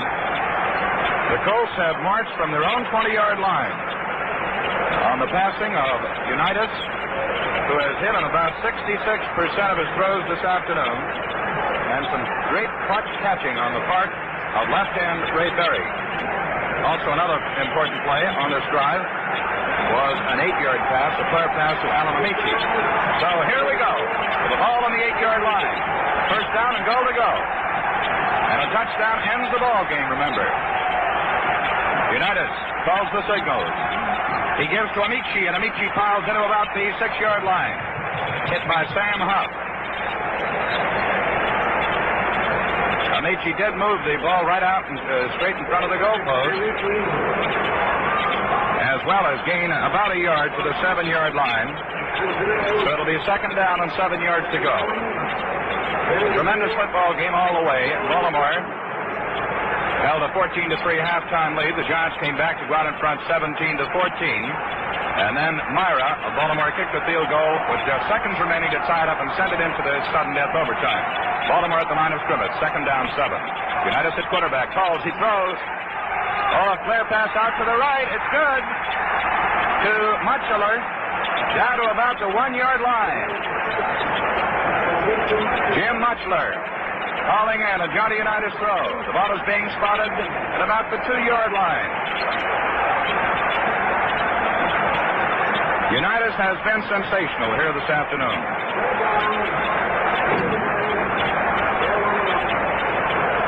They're down about a yard and a half to go. He is now connected on 27 out of 40. The Colts at the line of scrimmage. Flanker to the right. The ends are tight. Unitas takes. He gives to Amici, and the ball game is over. Alan Amici has scored the touchdown, and the Baltimore Colts are the professional football champions of the world. That's the end of the game. The final score. Baltimore 23, the New York Giants 17. We'll be back in a moment with the final wrap-up of today's game. Today's episode is brought to you by thisdayinthenfl.com. Celebrating football's greatest moments, one day at a time. Listen to classic broadcasts, explore historic games, and keep the legacy of the NFL alive at thisdayinthenfl.com.